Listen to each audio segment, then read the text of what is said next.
Hello, I'm Peter Van Dusen, and this is CPAC's special live continuing coverage of Budget 2021. The Finance Minister has now unveiled the Liberal government's first budget in 2 years, the first federal budget from a female federal finance minister delivered this afternoon. A pandemic budget that prolongs and enhances supports for hard-hit workers and businesses from the pandemic and promises hefty social spending to spur economic recovery when the pandemic ends, including $30+ billion and then $8 billion more a year for a national childcare program. There's spending for young people, there is spending to green the economy, there is spending to improve standards in long-term care homes. A lot of the spending must have the backing and the participation of the provinces, so lots of negotiation ahead from this budget and lots of questions about how much is being spent, $101 billion over 3 years, and the plan, or absent a plan, of a way of getting out of the budget deficits and back to some sort of balanced budget. So we have extensive coverage of all of this tonight, budget and reaction and analysis, all evening long here on CPAC. And we're going to start by cycling through some of the opposition reactions, since we've just heard at length from the federal finance minister. Let's hear from the leader of the official opposition, Aaron O'Toole. Good afternoon.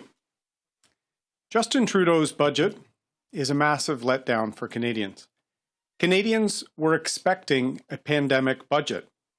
This is an election budget, and a poor one at that. Il laisse tomber les Canadiens. Trudeau déçoit encore.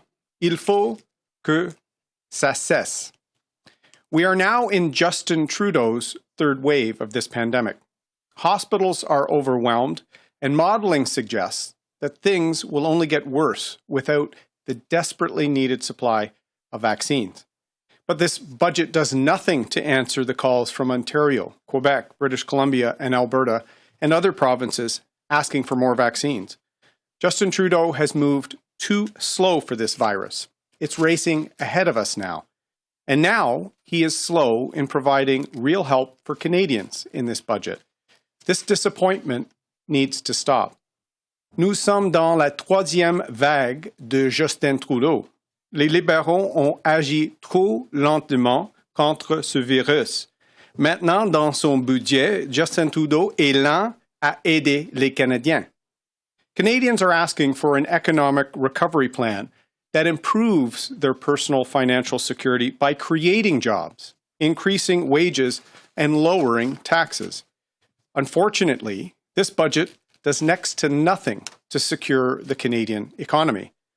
Unemployed Canadians hoping to find work, workers who've had their wages cut due to lockdowns, and families hoping for lower taxes to pay down their mortgage or to save for their children's education, they're all going to feel let down by this Liberal budget.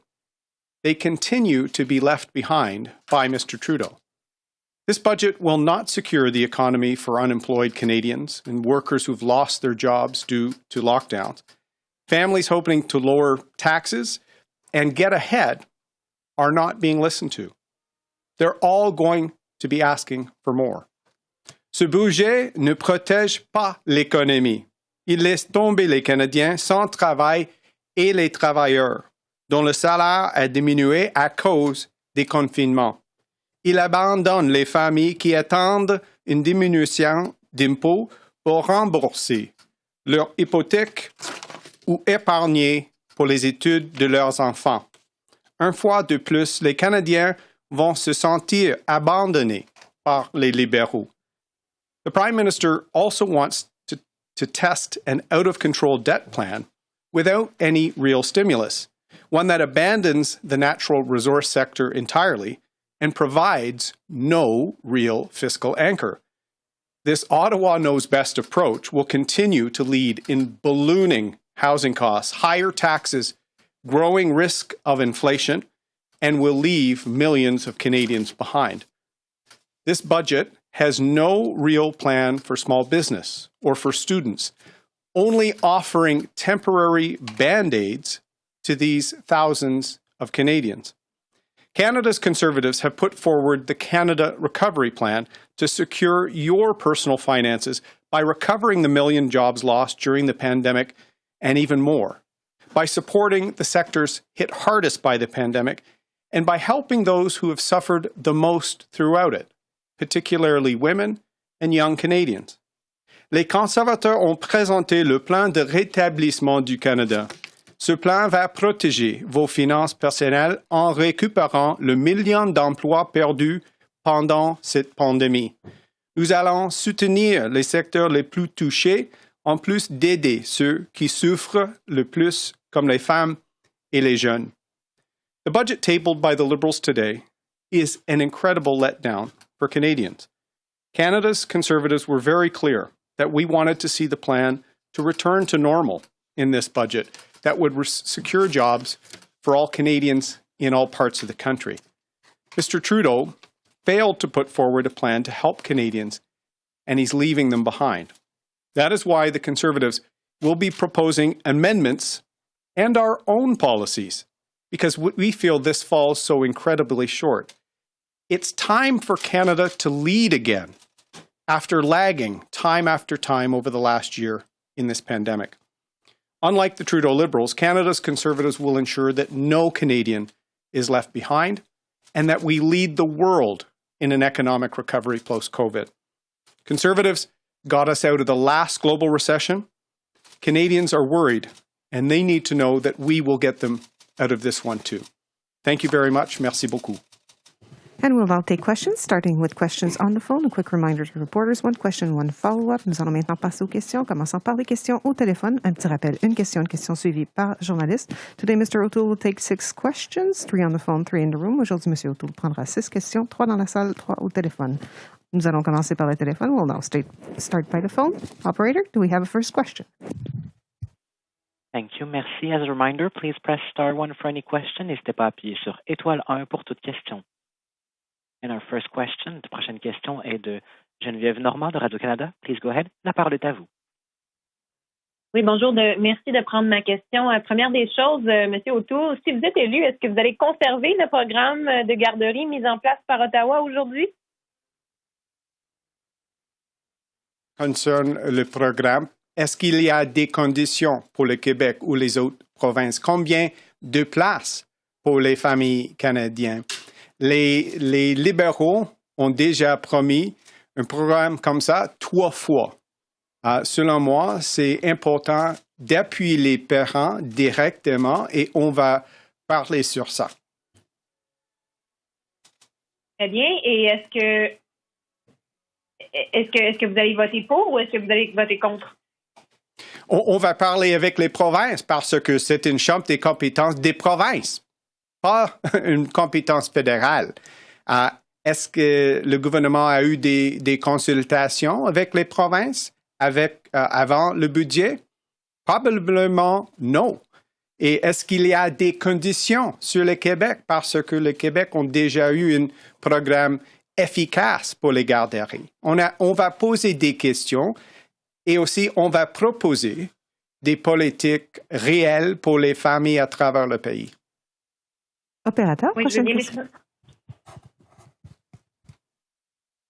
Opérateur, prochaine question. Nous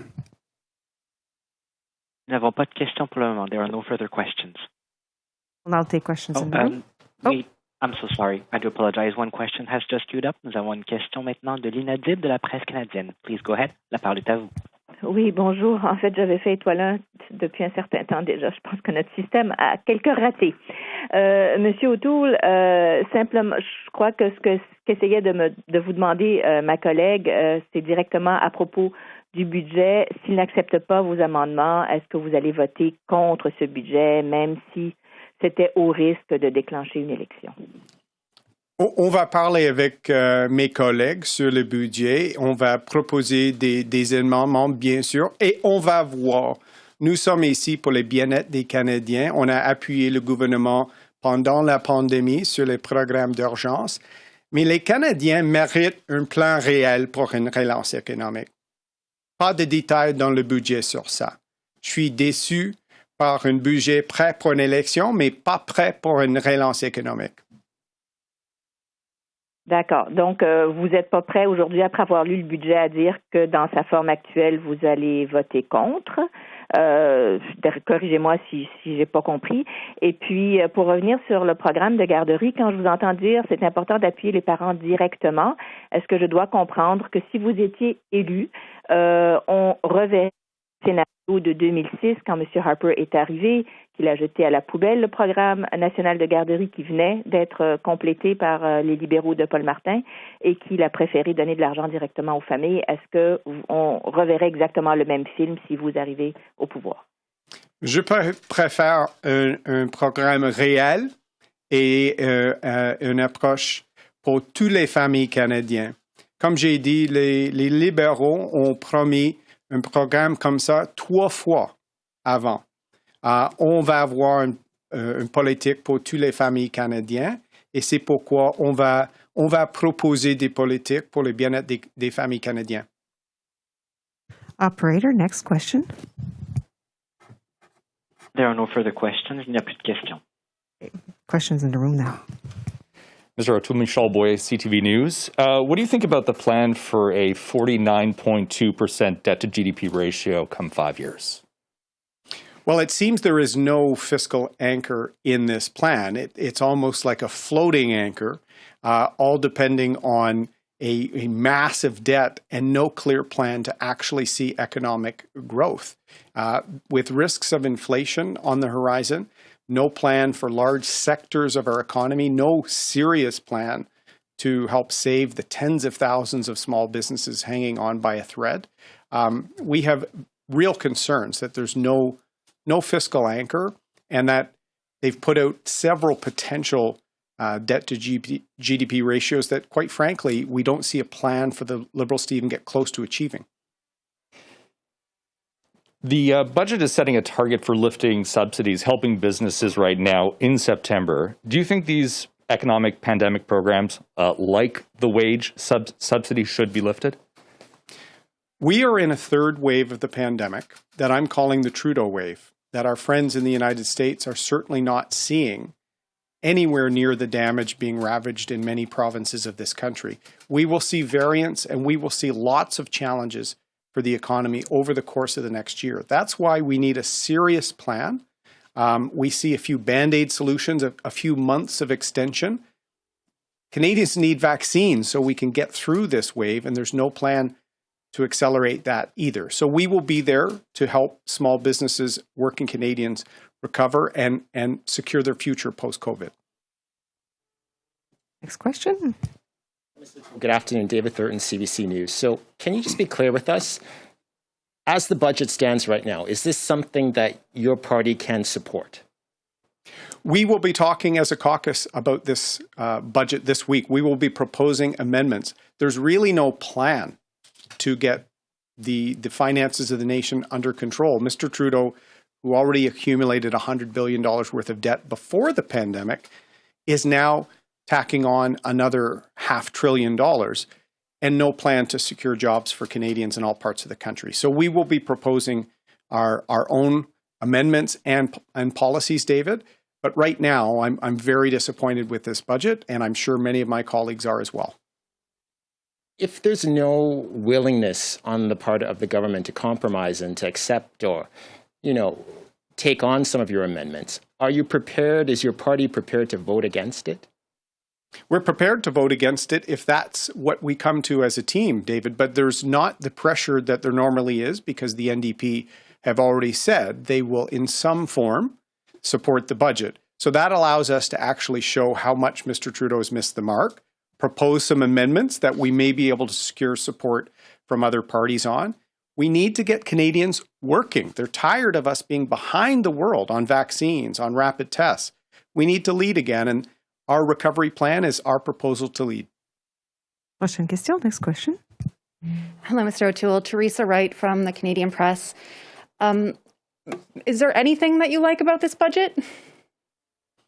Well, I'm glad we have one after 2 years. So it's been some time since Canada had a budget, and it was very nice to see our first budget delivered by a female finance minister. I want to congratulate Minister Freeland for that important milestone. It's disappointing there was no plan in the time of a crisis to actually give Canadians some confidence. So I'm disappointed. I asked Mr. Trudeau to have a plan to save small businesses, to make sure workers in the energy, the resource sectors, in the factories of Ontario and Quebec had a plan for their economic future. There's no plan here. And that's why I am disappointed. And I know you gave an answer in French in regards to the proposal for childcare. I would like if you could repeat that in English. And also I would like to know, you mentioned you want to make amendments. So what changes or measures would absolutely be non-starters for you and your party? Well, there's a lot there. As I said in French, has the government consulted the provinces on an area of their responsibility? Education, early education, daycare is a provincial area of responsibility, and some provinces like Quebec have had a several decades-long program in place. Were they consulted? Is Mr. Trudeau attaching conditions on Quebec's program? How many places have they planned for with what they're forecasting? I prefer letting parents be in the driver's seat and giving options to all Canadian families. So this is one area where we will be proposing amendments and even better policies that don't leave out hundreds of thousands of Canadian families. I also said, this is déjà vu. It's a good word in English and French. The Liberals have promised this 3 times before. And did they consult before making it a third or fourth time? Canadians deserve better than an election-style budget when we're in a pandemic. Hello again, I'm Peter Van Dusen. This is continuing budget coverage. We have been listening to the Leader of the Official Opposition, Erin O'Toole, expressing his objections to the budget tabled today by the Liberal government, but not saying clearly whether he'll vote against it, saying he's disappointed in it, says he'll discuss with caucus. Conservatives, as is the practice in Parliament, will propose some sort of amendment to the budget, but he's not saying right now whether the party flat out opposes what is in the budget from the Liberal government today and from Finance Minister Chrystia Freeland. Pretty much the same we're hearing from the Bloc Québécois. They want to take some time to look at this. They'll also propose an amendment, as is their right as the third party in Parliament. But here's the Bloc leader with his reaction to the budget table today. Bien, bonsoir tout le monde. Évidemment, nous n'avons pas eu le temps de procéder à la lecture de chacune des virgules de ce qui est vraisemblablement un des budgets contenant le plus grand nombre de mesures qui aient été déposées par un gouvernement canadien. Cependant, dans un contexte de désir de sortie de pandémie ou de sortie vraisemblable à relativement court terme de pandémie, laquelle pandémie a suscité une crise économique importante, le gouvernement a au moins fait la chose la plus claire. Il a utilisé sa très importante capacité d'emprunt pour être en mesure d'injecter des sommes significatives dans l'économie. On s'attardera davantage au plan de relance, bien qu'en effet, il y ait une prolongation des mesures de soutien au pouvoir d'achat selon ce qui est la durée vraisemblable encore de la pandémie, mais allons-y sur les mesures de relance. On parle de 50 milliards de dollars dans la première année, 100 milliards sur une période de 3 ans. Je vous le dis d'emblée, de l'argent mal dépensé restera toujours de l'argent mal dépensé, mais le Canada a cette capacité d'emprunt dans un contexte de dépenses ponctuelles plutôt que structurelles.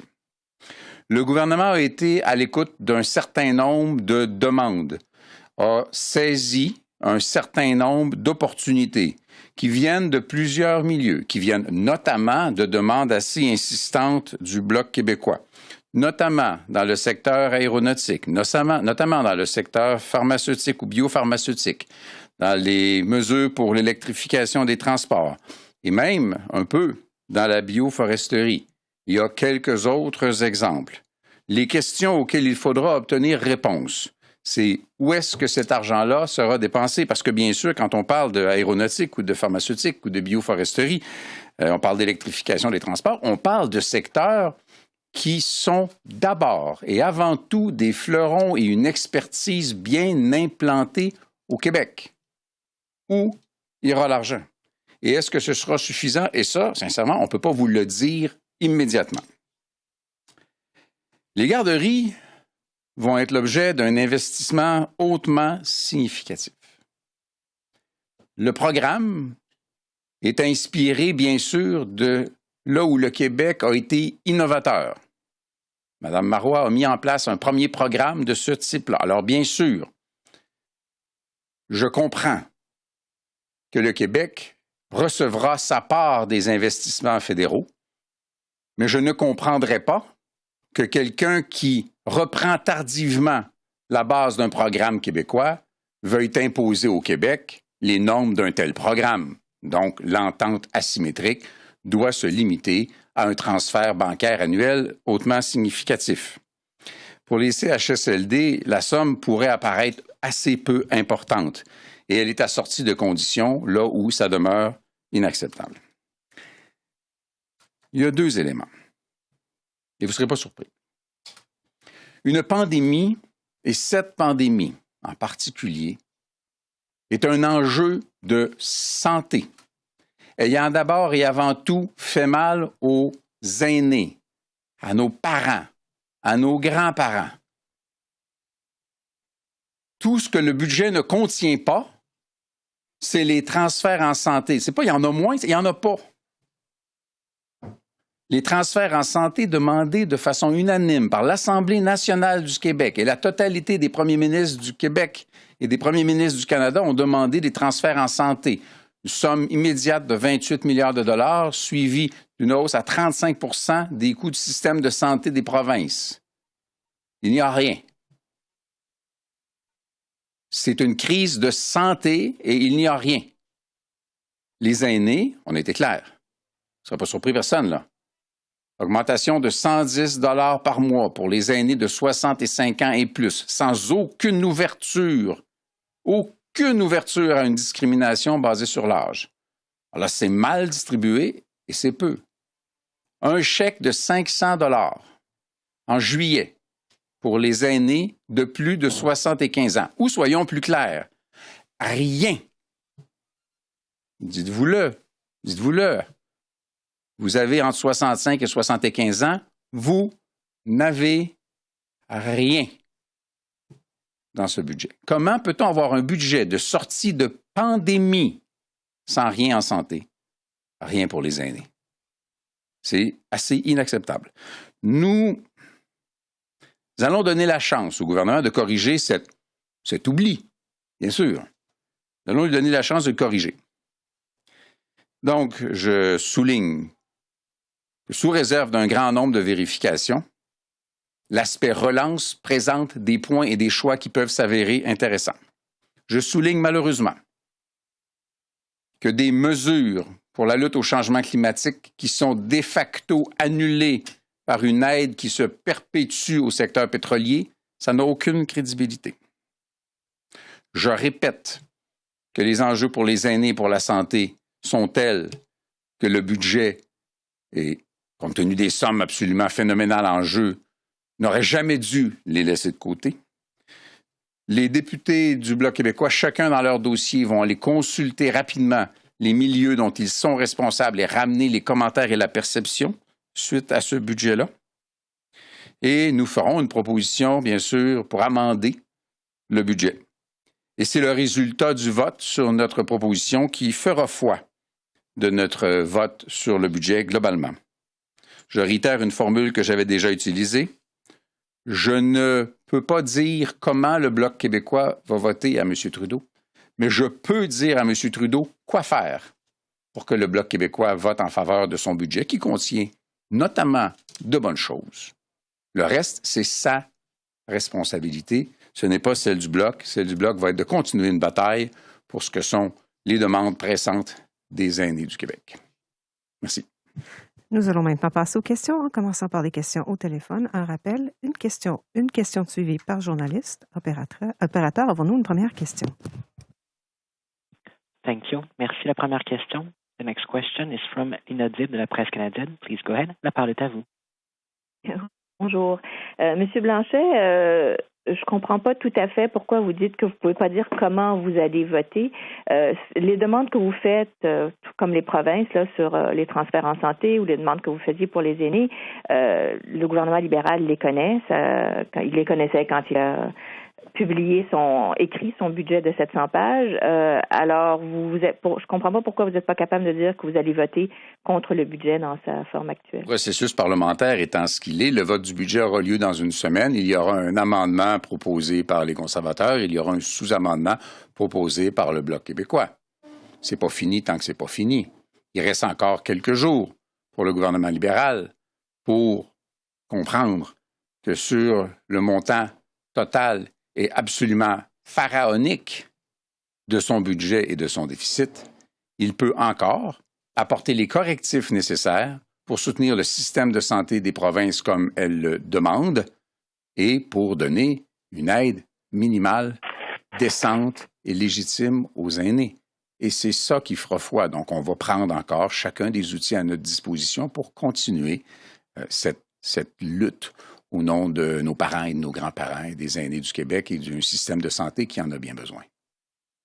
OK. Pendant que vous rédigez votre sous-amendement et que les conservateurs écrivent leur amendement, les néo-démocrates ont déjà dit à plusieurs reprises, puis M. Singh vient de le répéter encore en entrevue à la télé, qu'ils ne vont pas faire tomber ce gouvernement-là, quoi qu'il arrive. Alors, ça vous sert à quoi comme exercice? Écoutez, c'est pas... Vous venez pas exactement de brûler le punch du film. On savait déjà que les néo-démocrates allaient voter avec le gouvernement, mais on ne renonce pas au processus démocratique. Le gouvernement pourrait être majoritaire, puis on saurait déjà comment ça va finir. On ne renonce pas au processus démocratique sous prétexte qu'il y a des gens qui ont renoncé à leurs responsabilités quant à la nécessité d'essayer d'améliorer. Le gouvernement a eu un mandat minoritaire, ce qui veut dire que les oppositions ont, elles, le mandat d'améliorer le travail du gouvernement qui n'a pas obtenu la confiance des gens pour faire ce qu'il veut, quand il veut, comme il veut. Le NPD choisit de donner ce pouvoir-là au gouvernement Trudeau. C'est leur choix. Il n'a jamais été question, et je l'ai dit à de nombreuses reprises, de voter pour faire tomber un gouvernement ou pour pas faire tomber un gouvernement. Nous allons voter sur le budget en fonction de ce qu'il contient. Et parce qu'inévitablement, dans quelques mois, il devrait y avoir des élections. Le gouvernement devra rendre des comptes à la population. Ce n'est pas l'enjeu maintenant. Maintenant, c'est est-ce qu'on peut améliorer le budget de Mme Freeland? Opérateur, prochaine question. Thank you. The next question, la prochaine question est de Geneviève Normand de Radio-Canada. Please go ahead. La parole est à vous. Oui, merci de prendre ma question. En fait, M. Blanchet, je voudrais vous entendre à propos du programme sur les garderies qu'Ottawa annonce aujourd'hui. Est-ce que vous pensez que tout l'argent transféré par le gouvernement fédéral doit servir au programme québécois de garderie ou bien si la province peut s'en servir un peu comme bon lui semble? Très clair que c'est une décision qui ne nous appartient pas. Il appartiendra à l'Assemblée nationale du Québec de demander au gouvernement de gérer le budget des garderies.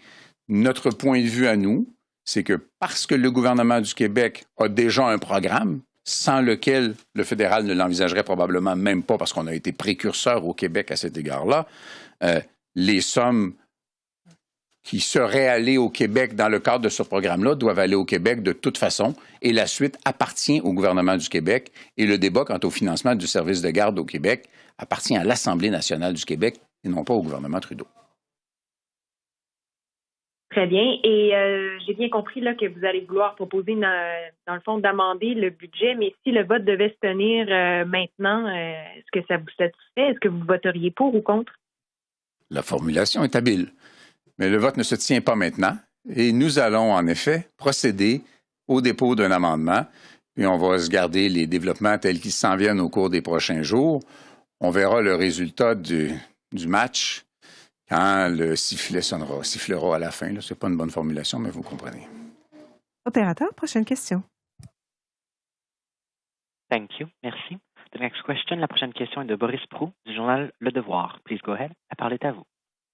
Merci. Monsieur Blanchette, pouvez-vous me rappeler votre position concernant les prestations de la sécurité de la vieillesse? Est-ce que c'est les montants, disons, qui vous dérangent 10 à partir de 75 ans ou vous seriez satisfait de 10 à partir de 70 ans?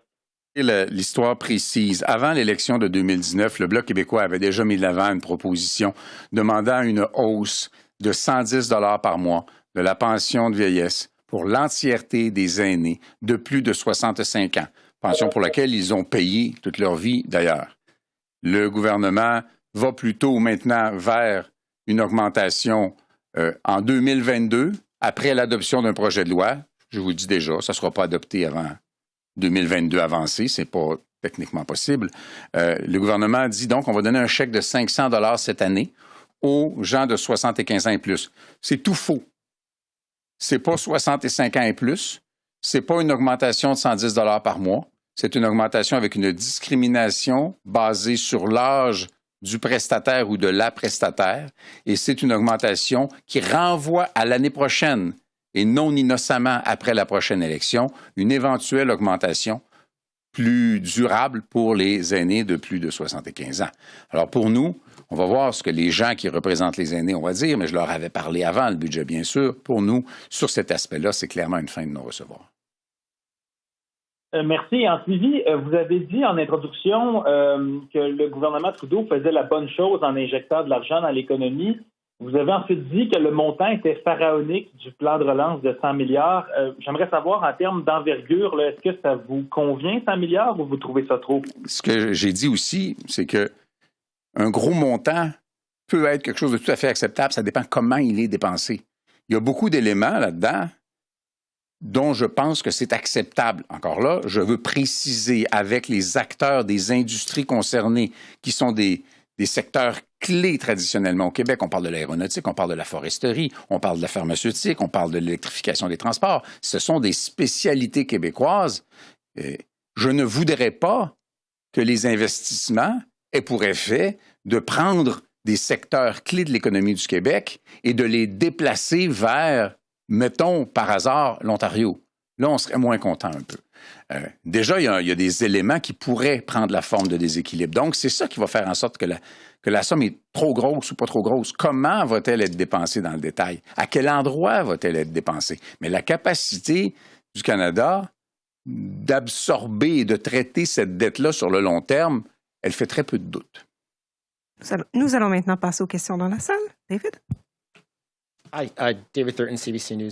Bonsoir, Mr. Blanchet. So can you just tell us, what position are you taking? Is this something that you can support? Is this something that you're prepared to vote against?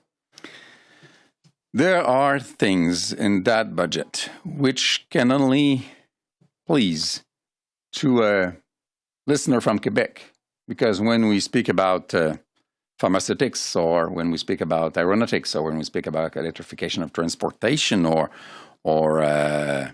forests, those are sectors of the economy which are very important in Quebec, in which we are very innovative and have been for a long time. So there are some good things in that budget. But there's this point. Our parents and grandparents have been completely left aside in that budget. The government will have a deficit which will go up to $150 billion without caring enough to provide a significant support to the elders, and without answering positively a request from all and each of the prime ministers in Canada about a transfer for health care. And I cannot so far explain myself why he could get to that conclusion. And so are those things that are absent from the budget, are they so egregious that it cannot, this document cannot have your support? Are you going to vote against it? We will use each and every possible procedure during the coming days in order to try to convince the Parliament that some improvements have to be inserted into that budget, including, of course, the support for the elders who terribly need and deserve it, and the transfer for health care for the provinces which have unanimously asked for it. Et nous allons retourner au téléphone. Opérateur, avons-nous une prochaine question? La prochaine question, the next question is from Marie Vastel du journal Le Devoir. Please go ahead. La parole est à vous. Oui, bonjour, M. Blanchet. J'aimerais revenir sur le programme de garderie. Je comprends que vous estimez qu'il revient à Québec de décider comment dépenser ces sommes-là. Il semble, par contre, selon ce qu'on comprend en coulisses, que à tout le moins, l'argent qui serait versé au Québec comme exemption là, au programme fédéral devrait absolument être dépensé pour les services de garde. Ça ne pourrait pas être dépensé pour autre chose. Donc, ça ne serait pas comme entièrement sans condition, si je peux dire. Est-ce que ça, à vos yeux, c'est acceptable d'exiger que ça serve pour les services de garde ou est-ce que même ça, c'est trop pour vous? Vous savez, qui nous sommes et la façon dont nous traitons les dossiers, c'est à peu près toujours la même chose. À partir du moment où une somme d'argent est due à Québec, elle doit être versée à Québec. Et il n'est pas légitime de la part du gouvernement fédéral d'accrocher des conditions à de l'argent qui est dû. Si je dois rembourser ma banque, je ne vais pas mettre de conditions à mon remboursement. Le gouvernement fédéral va créer un important programme pour les services de garde qui sera forcément inspiré de l'innovation québécoise mise en place par Mme Marois. Le Québec ayant déjà un programme, il a droit à un remboursement, un retrait avec compensation qui lui sera versé au même rythme que les autres provinces qui vont bénéficier du programme. Mais il n'y a pas de légitimité à ce que le fédéral dise « Attention, je vais quand même te dire ce que tu es supposé faire avec cet argent-là ». S'il y a par la suite un débat au Québec, à savoir est-ce que le gouvernement québécois, qui aura des sommes plus importantes reçues du fédéral dans son fonds consolidé, pourrait incidemment améliorer le financement des services de garde, augmenter le nombre de places en services de garde. De notre point de vue, c'est une décision qui relève de l'Assemblée nationale du Québec exclusivement. En même temps, si on se fait l'avocat du diable, disons, est-ce que c'est pas raisonnable de demander que l'argent serve au moins à tout le moins, ne serve pas à tout le moins à financer un pont, par exemple? D'au moins demander que ça reste dans le même secteur, même ça, c'est pas correct à vos yeux? Et voici le raisonnement. Le Québec a mis en place, il y a plus de 20 ans, un programme de garderie qu'il a toujours financé avec ses propres moyens. Le gouvernement fédéral dit tardivement, mais quand même, nous allons faire en sorte que toutes les provinces canadiennes puissent avoir un programme relativement comparable. Compte tenu des coûts, par exemple, des services de garde à Toronto, ça va changer la vie des familles à Toronto de façon absolument massive. Grand bien leur fasse. Si c'est bon pour le Québec, c'est bon pour le Canada. Mais quelle est la légitimité du fédéral de dire, écoutez, essentiellement, on s'est inspiré de vous autres, on va vous retourner votre bout de l'argent, puis on va vous dire quoi faire avec. L'élève ne dira pas au maître comment corriger sa copie. Opérateur, prochaine question. Thank you. Merci. The next question. La prochaine question est de Cormac McSweeney from City News. Please go ahead. Your line is open. Bonjour. Hello, Mr. Blanchet. I'm just wondering, you said that you want some amendments specifically around supports for seniors as well as healthcare transfers to the provinces. If you don't get those amendments pushed through, if the government rejects what you hope to include in this budget, are you prepared to vote against it? Yes. If there's no listening to what we ask for healthcare and seniors, we are prepared to vote against the budget. The crisis we are trying to leave behind us is a health crisis.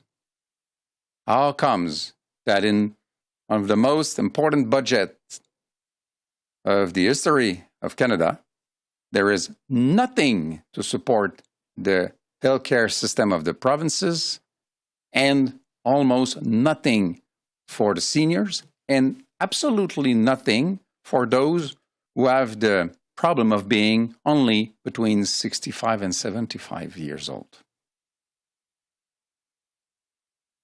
And just as a follow-up, I'm wondering, do you think now would be an appropriate time for an election if the government was taken down over this budget? I believe now is the time to fight the pandemic. I believe now is the time to support the economy. I believe now is the time for the government to make sure that its budget respects the fact that it's a minority government And I am absolutely certain that nobody wants an election, and I will be more precise than that. The battlefield of the next election is Ontario. Who would even consider going into election while there are still 4,000 people a day being attacked by this virus? But it is the government's responsibility to make sure that this budget is accepted by the Parliament. I seem to understand that he's made a friend who's been his friend for a long time, and which had already announced that whatever would be in the budget, they would vote for it. Hello again, I'm Peter Van Dusen. That was the Bloc Québécois leader with his reaction to the budget today. Some things the Bloc likes in the budget, but two big demands aren't there: a boost in supports for seniors and more money in health transfers to the provinces. So the Bloc will likely put that in a sub-amendment to the budget, which it has the right to do as the third party in Parliament, and it'll make that likely a condition of its support. So we'll watch for more on that. This is, of course, an election in a budget in a minority Parliament, and so an election could happen at any time. Doesn't seem likely over this budget, though, given that the NDP has said it won't have the government fall on the budget during a pandemic. So we're going to hear from Jagmeet Singh in just a few moments and get his reaction to the budget. But just ahead of that, let me first show you some of the key budget details. The Finance Minister was eager to frame the context for the Liberal government's first budget in 2 years. We need to punch our way out of the COVID recession. Facing a population and an economy beaten down by the pandemic, this budget promises new spending of more than $101 billion over the next 3 years. The signature promise, a new subsidized national, primarily not-for-profit childcare and early learning program. Almost $30 billion over 5 years to build the plan, and more than $8 billion in ongoing support to provinces, territories, and Indigenous partners. By next year, the Finance Minister wants fees for regulated childcare in Canada cut by 50% and down to an average of $10 a day by 2026. The Finance Minister is promising legislation by this fall to make it happen, saying childcare is a must-have to help women recover from the so-called she-cession, which has seen 16,000 women leave the workforce completely. Most women end up bearing the brunt of the childcare work. And when things get tough, when childcare disappears, as has happened during COVID, it ends up being women who leave their jobs. There's also an additional $30 billion in ongoing pandemic support for programs for hard-hit workers and businesses, including the wage and rent supports until the end of September. The budget also closes a loophole that allows companies to boost executive salaries even while receiving the subsidy. There's additional targeted spending, $7 billion, including tax incentives and grants and loans to help small and medium businesses expand and adapt to e-commerce after the pandemic. 28,000 young Canadians will be hired to help businesses adapt to new technology. The budget predicts 160,000 small businesses will benefit from these measures. There's also $1 billion to help tourism businesses recover after the pandemic. The budget also promises $3 billion over 5 years to ensure provinces and territories apply standards for long-term care and make permanent changes. There's a one-time top-up in August of $500 to old-age security recipients 75 and older who faced extra costs during the pandemic, and a promise to those same seniors that they'll get an annual 10% increase in OAS payments starting in July of 2022. The budget also promises legislation to implement a $15 federal minimum wage. There's nearly $9 billion more over 6 years to enrich the Canada Workers' Benefit for another 1 million low-wage employees. And there's more spending to tackle inequality in Canada. The budget invests $18 billion over the next 5 years to close the health, education, and economic gaps between Indigenous and non-Indigenous peoples. $300 million will go to funding Black-led initiatives to fight racism and support Black-led nonprofit organizations. The budget also proposes $3.8 billion in new and existing funding to repair, build, or convert 35,000 affordable housing units. And as expected, the budget promises more than $17 billion to green the economy and help meet more ambitious greenhouse gas reduction targets, including 10 years of 50% tax cuts for businesses that make zero-emissions technology. There's money for interest-free loans for retrofitting existing commercial buildings and 200,000 homes in an effort to create a vibrant retrofit industry. It also includes a new investment tax credit for carbon capture technologies to cut emissions by 15 megatons each year. There are no measures to cool Canada's red-hot housing market other than a 1% tax on vacant residential property owned by non-resident, non-Canadian owners. That starts next January. And the budget proposes a sales tax of 3% of revenues on digital giants starting next January. That will add $200 million to government coffers next year, $900 million the year after that. There is a new tax on luxury cars and private aircraft valued at more than $100,000 and boats worth over $250,000. That starts next year. Now, anyone looking for detailed timetables for returning to balanced budgets will be disappointed.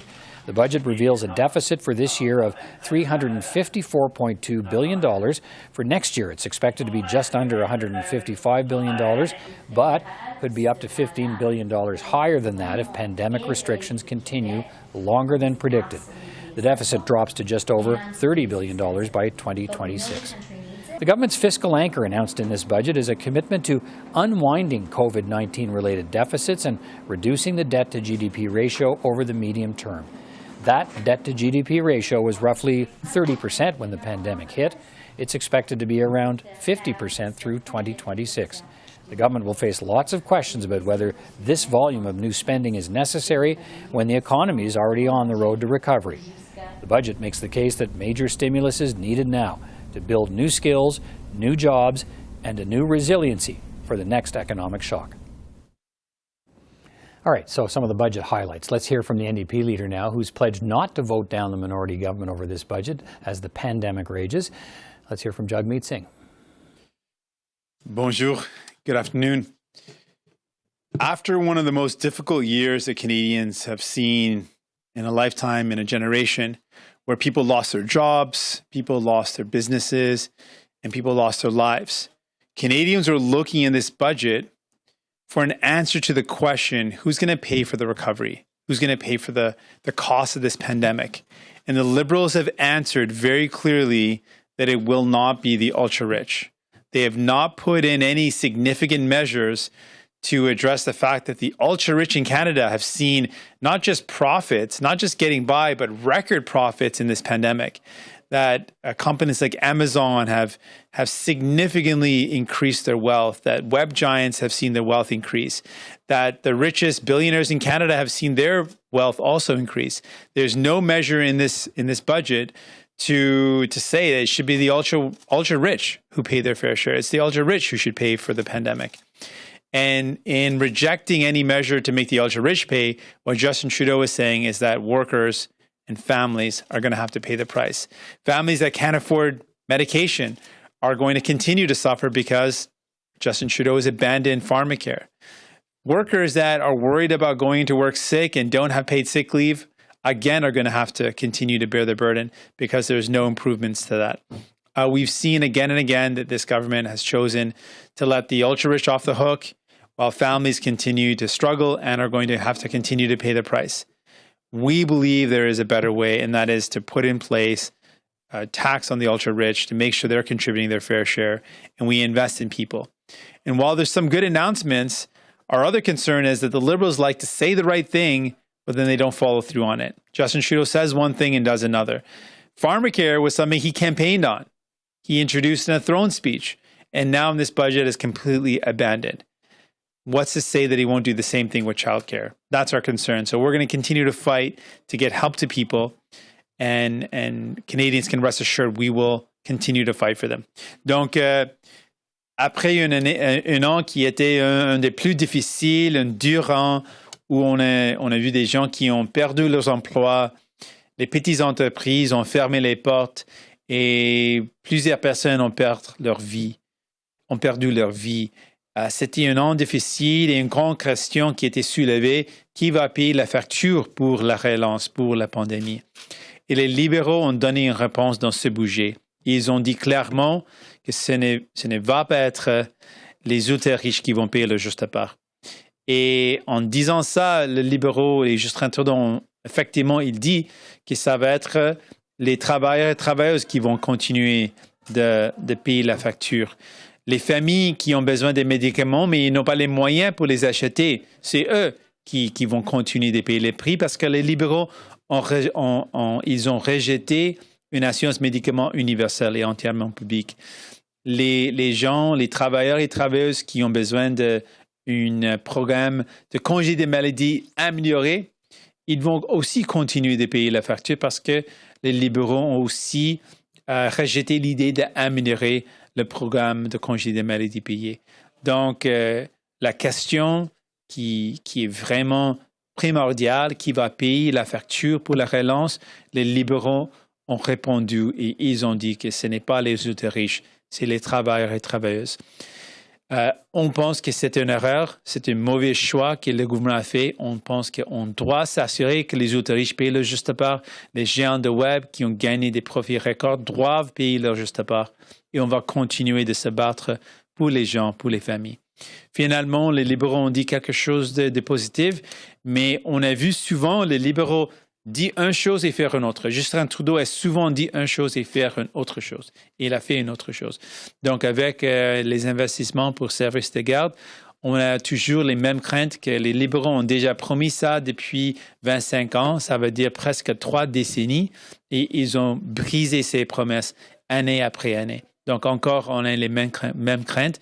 Mais je veux vous assurer, tout le monde, qu'on va continuer de se battre pour vous et vos familles en luttant pour la justice pour les gens.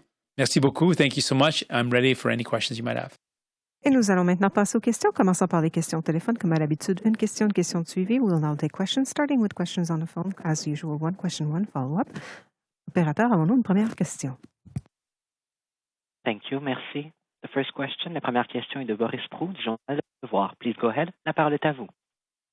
Bonjour, M. Singh. Est-ce que, comme vous avez dit dans le passé, vous considérez quand même voter pour le budget et le faire passer tel qu'il est présentement? Ce que j'ai dit, c'est le fait qu'on va continuer de se battre pour les gens.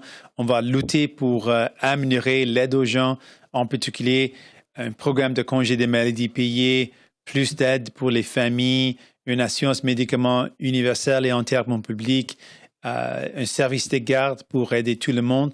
Et comme j'ai dit, et comme plusieurs personnes à travers le pays ont dit aussi, que c'est injuste pour les gens et ce n'est pas sécuritaire pour les gens d'avoir une élection. Donc, je ne vais pas être irresponsable et déclencher une élection. Je vais continuer de se battre pour les gens. Il y a quand même en suivi, pardon, oui. Je m'entends. Oui. Beaucoup de mesures là-dedans qui sont susceptibles de vous plaire, notamment les places en garderie. Ce sont des mesures qui ont été amenées par le NPD. Est-ce que je me trompe? Est-ce que vous vous reconnaissez un peu dans ce budget-là? Oui, je veux saluer toutes les femmes, les organismes des femmes qui ont lutté pour pousser l'enjeu de services de garde.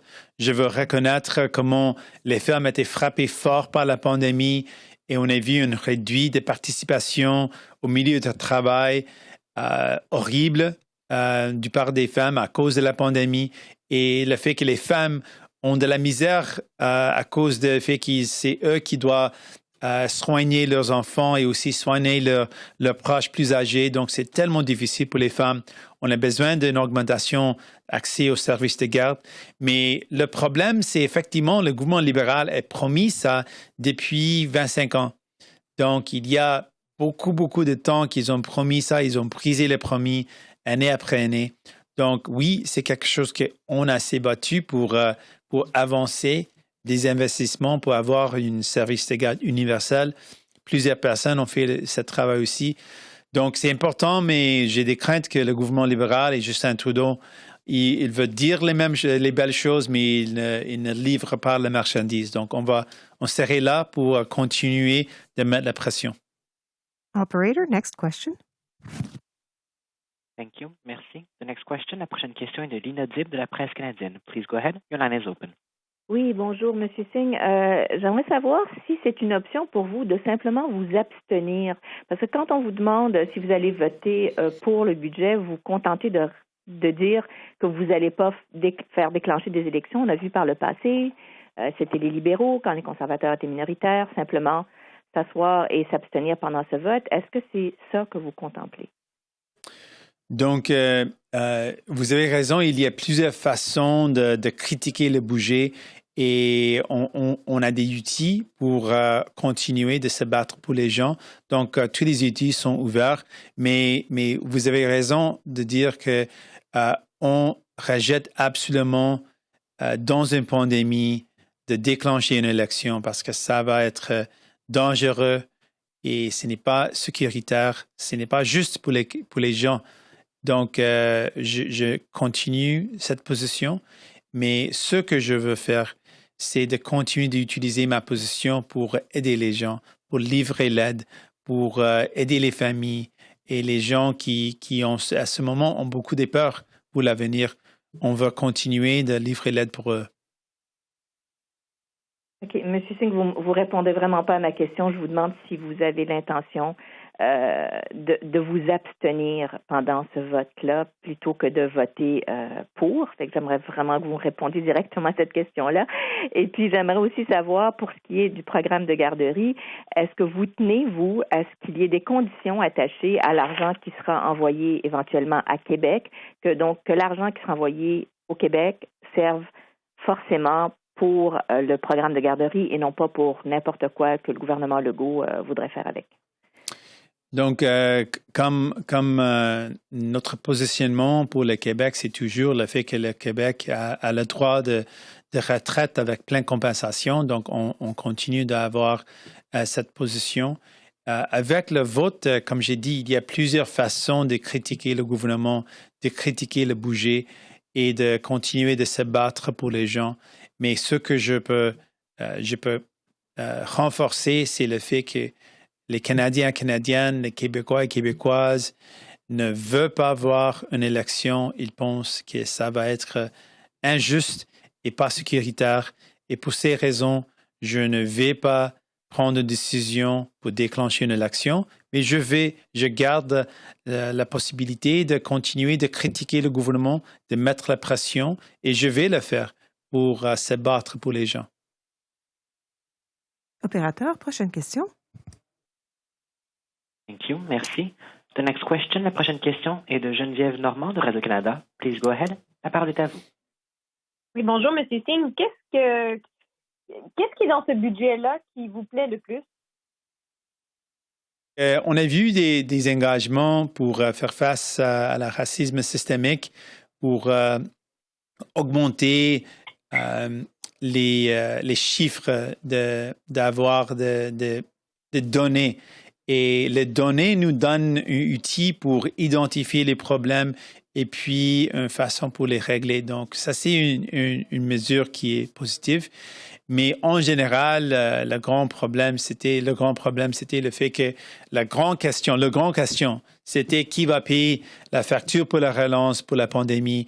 Et le gouvernement libéral et Justin Trudeau, ils ont répondu et ils ont dit que ce n'est pas les ultra-riches qui vont payer la juste part. Et je pense que c'était un mauvais choix de dire ça, de faire ça. On doit s'assurer que les ultra-riches payent la juste part pour investir dans les programmes sociaux pour aider monsieur, madame, tout le monde. Et c'était une grande erreur que les libéraux ont fait, que Justin Trudeau a fait, de ne pas prendre cette occasion de faire payer la juste part les ultra-riches.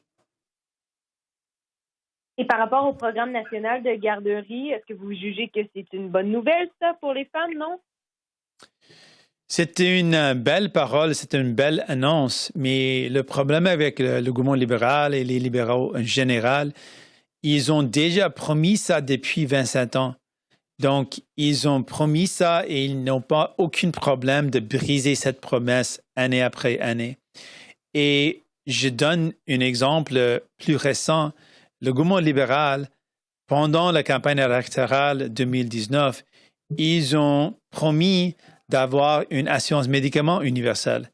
Et après, dans leur discours de tronc, ils ont encore répété cette promesse. Oui, on va avoir une assurance médicaments universelle. Mais dans ce budget, ils ont complètement ils ont brisé cette promesse parce qu'ils ont absolument rejeté cette idée. Donc, on a vu à plusieurs reprises les libéraux dire une chose et faire une autre. Justin Trudeau a fait la même chose, dit une chose et faire une autre chose. Donc, ça, c'est mon crainte, mais je veux saluer et je veux reconnaître le travail des femmes, des organismes des femmes qui ont lutté pour réaliser ce moment où le gouvernement a encore fait ses promis, mais la crainte, c'est est-ce qu'ils vont vraiment livrer les marchandises? On va continuer de se battre pour qu'ils le fassent.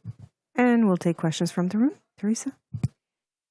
Good evening, Mr. Singh. Teresa Wright from the Canadian Press. Hey there. Hi. I'm just wondering, before you even saw what was in the budget document, you said that you would not be willing to go to an election. So do you think that this takes leverage away from your party in terms of trying to get, to follow through on some of the promises that you say are very important to you? Well, on this, we look at this pandemic and how hard it is and how difficult the third wave has been and how people are falling sick and how we've got communities that are the most vulnerable, the poorest, that are right now the lowest vaccinated, and how difficult it is for all of them. And knowing how hard the third wave is hitting, recently Canadians were asked the question, what they think about an election. And they said, not surprisingly, that it would be unjust to Canadians and it would be unsafe for Canadians to have an election. And I absolutely agree. So we are not going to make an irresponsible decision to any way jeopardize the safety and security of Canadians. But there are a lot of ways to put pressure on the government. There's a lot of ways to critique the budget. And when we were able to win victories, we were able to do that outside of a budget.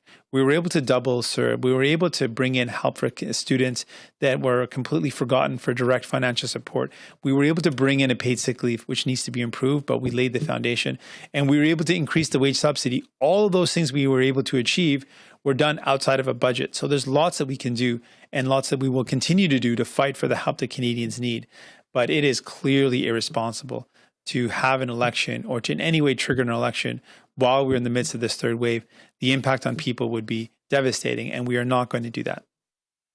Just following up on some of your comments in French that you mentioned that the Liberals have, promised childcare before and haven't followed through on it. And there were other promises that have, universal childcare universal pharmacare that's not in this budget. So knowing that, knowing that this was what you were looking for, did you give away some of your power by just saying, okay, well, we don't want an election, we'll vote for the budget anyway? When I look at these promises, what does it mean that the Liberals have for 27 years promised childcare and broken that promise? Really what they're saying is that they don't believe in how important this is, or they're taking women for granted. And they're saying that we'll just make this promise and then we'll break it again. And they're not really understanding the struggles that women are going through. They're not really understanding how difficult this is, how painful it is for women who are spread so thin. They're not appreciating the struggles they're going through. They made these promises to Canadians, first and foremost. If they break their promise to me, that's one thing, or they break their commitment to me, that's one thing, but they're breaking it to Canadians. They promise universal pharmacare to Canadians. They're taking Canadians for granted when they say, on one hand, they campaigned for something in 2019, put it in the throne speech, and then when it's time to actually fund it, they break their promise. They're breaking their commitment and their confidence with Canadians. And the Canadians, they'll have to pay a price with Canadians. What we're going to do is do the responsible thing. In this pandemic, there's no way in a third wave there is any justification to put this country through an election. It would be unsafe and it would be unjust. It would be unfair for Canadians. So we're absolutely not going to do that. But we're going to continue to use our position to fight and to push for more help from more people, as we have done throughout this pandemic. That has been our commitment, and we're going to continue to do that. Prochaine question, David. Hi, Mrs. Singh, David Thurton, CBC News. Does the commitment to childcare, the commitment that we see in the budget, does it go far enough? Aside from your question about whether or not the Liberals will deliver, does their commitment, does the architecture of it, does it seem sound? in fairness, the architecture or what's being proposed does look like a good proposal. The real problem here is that the Liberals have just promised this so many times that people are cynical, understandably. Like after you make a promise, one time, two times, for a couple of years, maybe people say, okay, we'll give you the benefit of the doubt. But for nearly 3 decades, literally 27 years, they've made the same promise in some form or another and have not delivered it. They've had majority governments. The Liberals had a 4-year majority before this minority government. During this minority government, we've said if they want to pass legislation around universal childcare, we're ready for it. We're here to make it happen. So if they wanted to do it, they had ample opportunity. So to me, really, it's not so much the details, it's the commitment. And the commitment is questionable because they've shown very recently, campaigned on universal pharmacare, put it in the throne speech specifically, and then completely walked away from that. So they've shown that they're not afraid to do that. They'll make a commitment to Canadians and then break away from it. They'll make a promise and then break the promise. So that's really the concern here, that really Canadians are frustrated. Women are frustrated. They've heard this before again and again, and now they're saying, well, is this really going to happen? Again, lots of folks work really hard. Lots of women work hard to get us to this point. I acknowledge their hard work. They deserve a lot better than just another phony promise. And we're going to fight to make sure this actually happens. Mrs. Singh, just as a follow-up, $15 minimum wage, federal minimum wage, that's in the budget. Also a luxury tax, which signals, that they're taxing. It's not a wealth tax, right? But it's signaling that it's signaling something that's akin to that. Are you taking credit for that? Is that something that you think that the Liberals are listening to the NDP, listening to maybe your party and maybe the Greens and saying that, hey, yeah, these are good ideas. We're going to put them in the budget?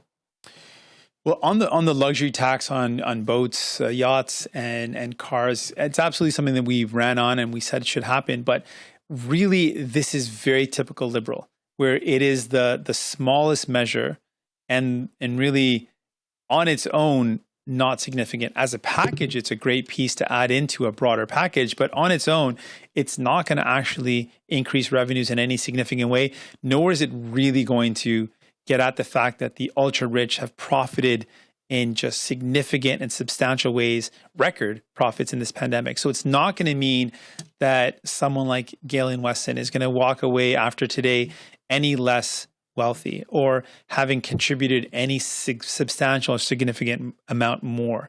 The 44 billionaires in Canada who increased their wealth by $62 billion, they're not going to really lose any sweat over this. And that's the problem here, is that we need to have a real clear approach to making the ultra rich pay their fair share. The system feels rigged. And people are right to say that, because if you become an ultra rich, if you're one of the ultra rich, you don't pay your fair share. And the Liberals are doing nothing to fix that. And in doing that, they're making a choice to say that families and workers and people that have struggled will have to pay the price. That's what they said. And so that's, I think, a serious problem with their proposal. And that's what separates us. We're the only party with the courage to say clearly, we need to make sure that the ultra rich pay their fair share. That is the only way we can get through this and make the investments in people and get at the inequality. The Liberals have chosen a wrong choice, and we would do something very different. All right, that was the NDP leader, Jagmeet Singh, and his reaction to the budget. Now let's get the reaction from Green Party leader, Annamie Paul. Hello, everyone. Thank you for joining us again today with respect to the budget. I just have some initial thoughts, more than anything because I haven't had the opportunity yet to speak with our caucus, which I'm looking forward to doing. As you know, these are very unusual times, and our caucus members are in their home communities. I unfortunately was not able to go to Ottawa given the travel restrictions and stay-at-home orders in Ontario, which continues to struggle under the third wave of the pandemic. And so we have just received I have just had the opportunity to review the budget and to listen to Minister Freeland just minutes ago. I'm going to be focusing at this moment on the parts of the budget that relate to the pandemic and the COVID response for two reasons. First, we are in this devastating third wave of the pandemic. It's a moment where thoughts of people in Canada are on how they'll get through this, and the thoughts of our elected officials across all parties should also be on how we can work together, as we did in the early days of the pandemic, to make sure that people can get through the pandemic as well as possible, as intact as possible. So that's one reason. And then the second reason that I'd like to focus my comments on the pandemic and our response to it as contained in the budget is because I will be very, very honest and say that I do not have a lot of confidence that this session of Parliament will be around long enough to implement many of the promises that we heard in the budget today. Many of the commitments were multi-year commitments, some of which didn't begin until 2022 or 2023. And given the fragility of this parliament, given the unfortunate turn back to partisanship, back to partisan posturing, I don't have a lot of confidence that at this moment that this parliament will last long enough to see the most ambitious of the promises presented in the budget fulfilled. I certainly hope that that's not the case, and the Green Party of Canada stands at the ready to work in collaboration and cooperation across party lines to make this an historic session of Parliament, one that delivers on our true promise to complete our social safety net, to launch a green recovery to the pandemic, and to create and forge a more just society.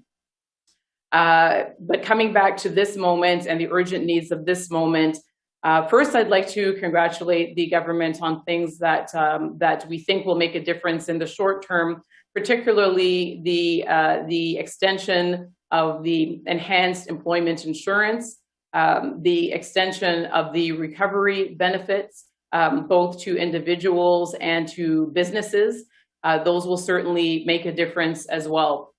What we were disappointed not to see in the budget is a true recognition that we have a affordable housing crisis that has only been made worse and that has most affected exactly the low-income workers that Minister Freeland was talking about today in her budget presentation, the ones who are on the brink of eviction or who have been evicted recently. And so we continue the call on an urgent basis for a national moratorium on evictions, similar to the one instituted by President Biden in the United States, and a national residential tenant support benefit to address this crisis of evictions of low-income people that have lost income during the pandemic.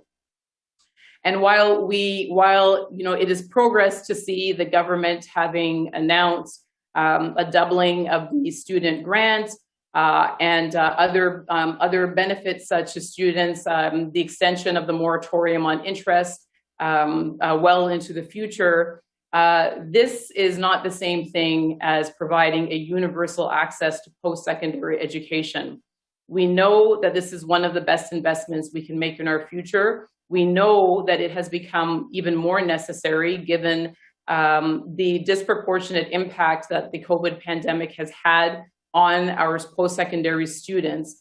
And so we believe that just as we have announced today that we will be better protecting and ensuring the future of our youngest Canadians through a universal childcare program, we should absolutely be moving towards a universal post-secondary education as well. In the meantime, and in terms of this summer, we note that there was no benefit announced for students. Their summer has begun practically already. It will begin at the end of this month. The Canada Emergency Student Benefit has not been extended, and we know that without that benefit, given that the jobs are not there yet, that many students are going to fall further and further behind and may not be able to return to school.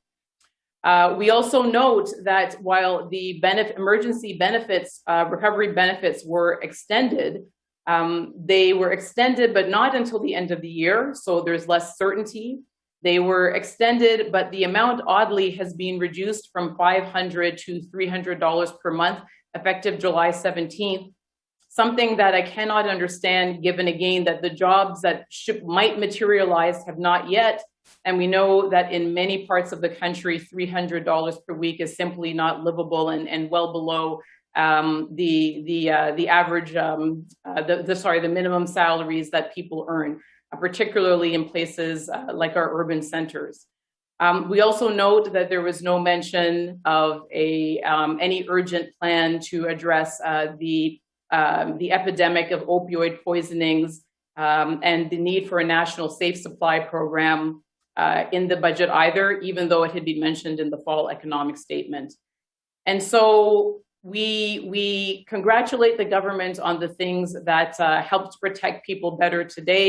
We're certainly going to be supportive, but we really want to underline that there are some significant gaps, some significant holes that mean that the people who have been most badly impacted during this pandemic still are not sufficiently protected.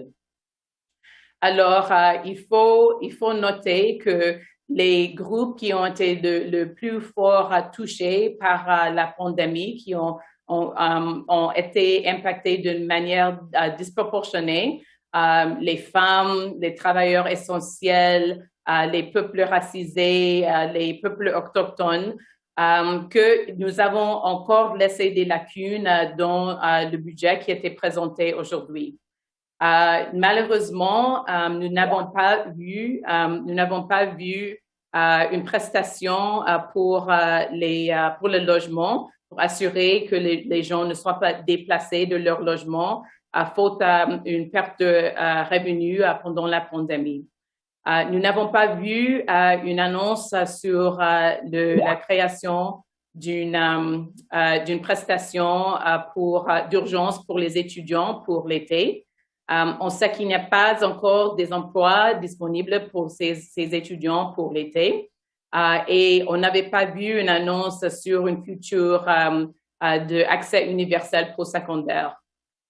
C'était très étrange de noter que d'un côté, les prestations d'urgence ont été gardées et même on avait rajouté plusieurs mois. Mais dès le mois de juillet, la prestation d'urgence va être réduite jusqu'à $300.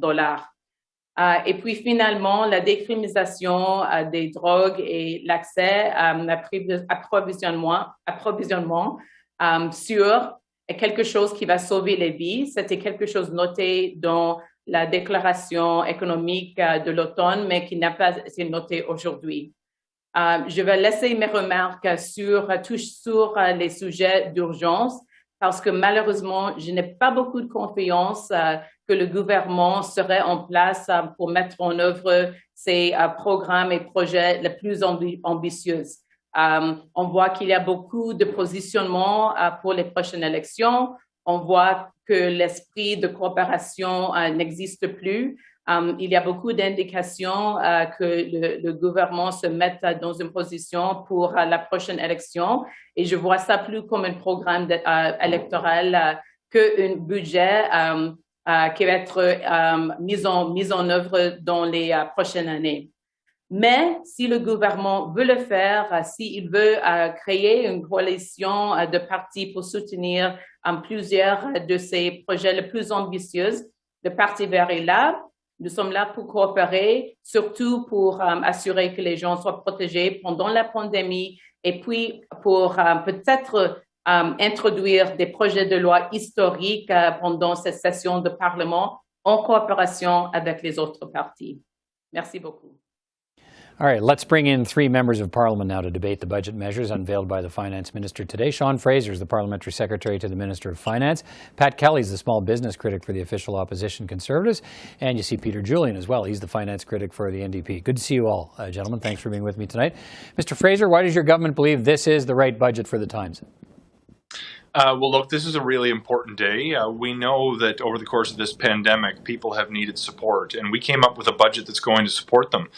This budget is designed to continue the fight against COVID-19, support Canadians through this pandemic, and set the course for a recovery that is both sustainable and inclusive. I got to tell you, I sunk in a lot of work over the last number of months consulting with Canadians from every region of Canada, and I'm very pleased to see the measures have landed today in this budget and look forward to supporting it. All right, Mr. Kelly, why do you think, why do Conservatives believe this is the wrong budget for Canada right now? Well, we have a lot of concern about this budget. There are absolutely no fiscal anchors of any sort, and the very fact that small businesses and Canadians still do need support because of the COVID crisis, but that's entirely on this government. This government's failure to deliver vaccines in a timely manner so that we could have escaped the effects of this third wave. So this third wave is on the shoulders of the government that has failed to procure vaccines. And so now here we are having to extend programs even further because of the ongoing crisis, and without any real plan for any kind of fiscal anchor to come. We'll drill down on some of these thoughts you're all raising, but let's get Mr. Julian in on the conversation. Peter Julian, your party's already said it won't see the government defeated over this budget. That doesn't mean you like what's in it. So is this the budget the country needs right now? Sadly, no. I mean, there are provisions that I think are important, but when we look at the third wave and what people are looking for, we have frontline workers that don't have access to paid sick leave. That is a huge problem. Wasn't addressed in the budget, despite Jagmeet Singh calling for it repeatedly. Stepping up vaccinations, major problem in Canada, not dealt with. I think the biggest problem is the perspective of the Liberal government is that regular Canadians can wait or can see a dramatic reduction in CERB benefits or even elimination of CERB benefits in the weeks to come. But Canada's ultra wealthy that have benefited enormously through this pandemic. Canada's billionaires over $78 billion in accumulated new wealth just during the pandemic alone are not obliged to pay their fair share in any way. There's no wealth tax.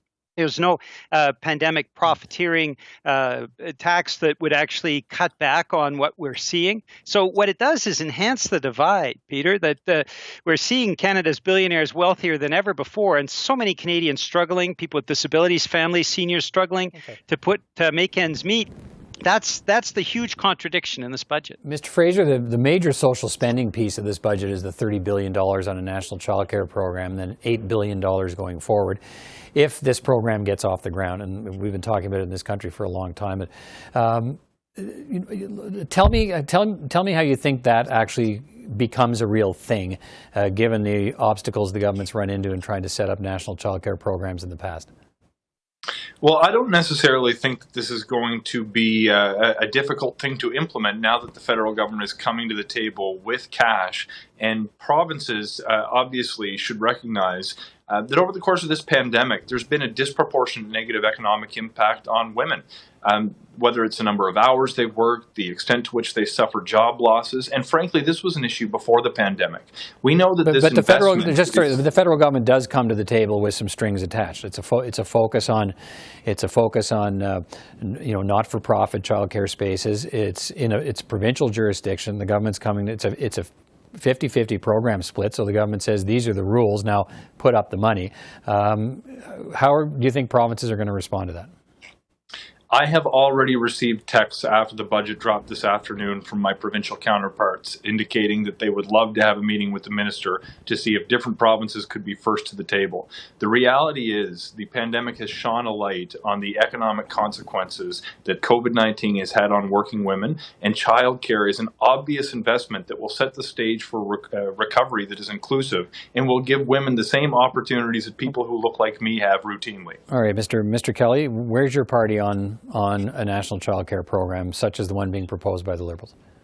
Well, it's early on in this budget. It's only been tabled for a couple of hours. We're going to look very carefully at what's proposed. But there, from at first glance, it looks like there's very little detail on this program. I mean, we know just how there are many Canadian families, many Canadian women that are really struggling to have access to childcare. It's a problem that we all recognize. But do you think I the really country have to- needs? Do you think the country needs a national childcare program led by the national government to make it happen? Do you think we're there?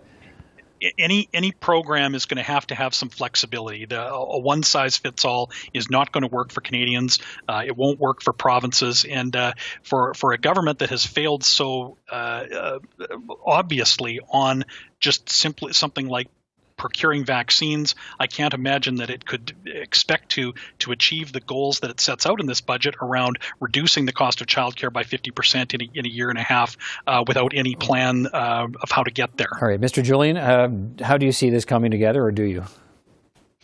Well, I certainly hope for the best, but given this government's track record, for example, on public universal pharmacare, they make commitments, and then, as we saw today with the budget, pharmacare is now dead. They're not moving forward with it, not providing the funding. So I'm worried about the same thing happening with childcare. We support childcare. The NDP has campaigned on it relentlessly because we know that the impacts have been disproportionate on Canadian women and Canadian families. We need to put in place a childcare program. But here is the dilemma that the provinces are being forced into. There is no improvement in what have been significant healthcare cuts, and there hasn't been the increase in the healthcare transfer. So ultimately, when the federal government comes forward and says, well, we'll pay 50% of childcare, provinces are going to have to decide between healthcare and childcare. That is simply tragic given the size and scope of this pandemic. And again, we come back to wealth tax, the pandemic profits tax. These are the kinds of measures that we know create tens of billions of dollars of investment ability of the federal government that would actually allow provinces not only to improve their healthcare systems, but also put in place universal childcare. It is regrettable that the Liberals have lacked the courage to do that. Mr. Fraser, so clearly the government's made a choice here. What can you tell us about maybe healthcare conversations down the road? But to Mr. Julian's point, a lot of the provinces weren't saying get us a national childcare program. They were saying send us more money for healthcare because of what's happened in the pandemic. So the government's made a different choice here. Tell me about that. Well, our choice in this budget has not been determined by what others are asking for. It's been based on what the evidence demonstrates is the smartest economic policy. However, I should point out, and Mr. Julian will be pleased to see, that this budget includes a $4 billion increase to the Canada Health Transfer. He indicated that there was no support for paid sick leave. It includes an extension to the Canada Recovery Sickness Benefit. He's indicated that there's no support for vaccine administration when there's an additional $1 billion in transfers to the provinces. So before he objects to the measures that he thinks are not in the budget, I would kindly suggest that my friend takes the time to read through it. Okay, but provinces were asking for a lot more than $4 billion in health transfers. We all know that. Mr. Kelly, what about the measures? There are lots of measures in here to extend supports for small businesses and businesses in general during the pandemic. Also, measures to help businesses green their operations as part of the government's efforts to reach its emissions targets. Are they doing enough there for small business to get them through the rest of the pandemic? Well, I mean that's businesses are in survival mode, and yes, the federal government has a responsibility to support small businesses that are being compelled to close their doors due to public health requirements, and again, that is all on this government. We are months behind where we could have been had this government done a better job of procuring vaccine. Small businesses want their customers back. I mean, their first choice is not to be supported by the government. A small business's first choice is to have their customers back, have their businesses back, be able to focus on things like improving their productivity through better technology, and not just to be thinking about their survival mode that they're in right now. Mr. Julian, just a final question to you here. The government presents this budget as transformational, an investment in growth and people, and perhaps most important of all, in the resiliency of the economy and the workforce to absorb another shock when it comes, and we all know at some point we'll get another shock to the economy. Do you see it that way? Do you see this as a transformational budget? Sadly, no. And this is the difference. The Prime Minister's always been very good at spin and not very good at the substance. And the fact that we are seeing an undermining of our healthcare system and at a time of climate change, no real impacts in terms of making that transition to a clean energy economy while the federal Liberals continue to heavily support and subsidize oil and gas CEOs and are spending $20 billion on Trans Mountain Pipeline. All of these things need to come together. And this is why it's so perplexing that a wealth tax supported by over 80% of Canadians, a pandemic's profits tax, when you've got whole sectors that have made tens of billions of dollars in profit during this pandemic, measures supported by the vast majority of Canadians, the Liberals have turned their backs on. So they tinker and they do smaller measures and they try to spin what is transformational. I think Canadians will be doubtful of that. We're out of time on that, but one thing about transformation we all know is that you don't know if transformation actually occurs until the operation runs its course to see if it's happened. So there's some time to see what happens next in all of this. But to all of you, thanks for your time tonight. Appreciate it. Pleasure to be here. Thank you. Thank you, Peter. The federal budget commits more than $30 billion to create a national child care and early learning program as a centerpiece of the economic recovery plan to ensure more women can enter the workforce and stay there if they choose to. But child care advocates, well, they've heard these promises for years. They've been waiting a long time, and they're still waiting. Two of the leading child care advocates in the country are with me now. Susan Prentice is a professor of sociology at the University of Manitoba, and Sophia Mohammed is a registered early childhood educator, child care policy researcher, and faculty member at George Brown College in the School of Early Childhood Education. Good to see you both. Thanks for being here. Susan Prentice, if I can, let me start with you. What's your reaction to this national child care proposal put forward by the government in the budget? Well, it's transformative, it's historic, it's a good investment, it will make a difference for Canada, and I think it's the right thing to do. I'm delighted. Okay, how do you see this? I mean, we've been down this road before, as you know. Are you more enthusiastic, more hopeful than you have been in past iterations of national child care proposals? And if so, why? I am more hopeful, and I've been at this for a long time. I wrote a doctoral dissertation about World War II and the last time Canada had a national child care program. I think that COVID has made it very clear that care is crucial to our economy and that economics, public policy, and budgets have to take gender seriously, and this budget does.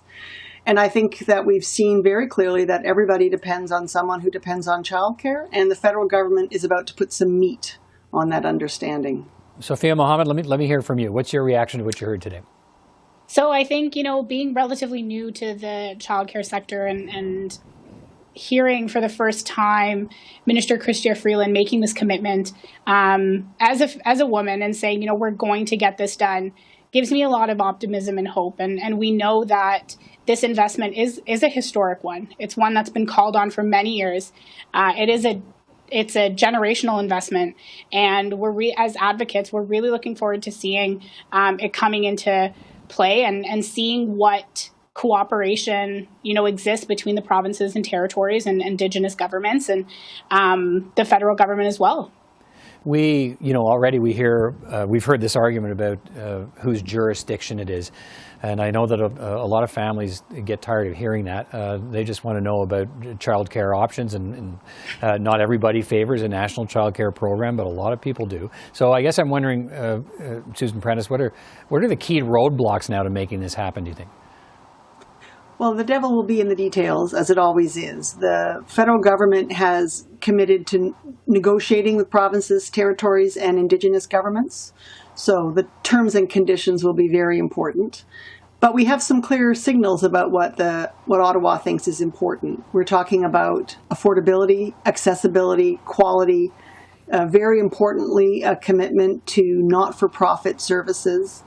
And buried in the budget today, a commitment to introducing legislation as early as this fall. Right. So I think all of these are signals to watch for.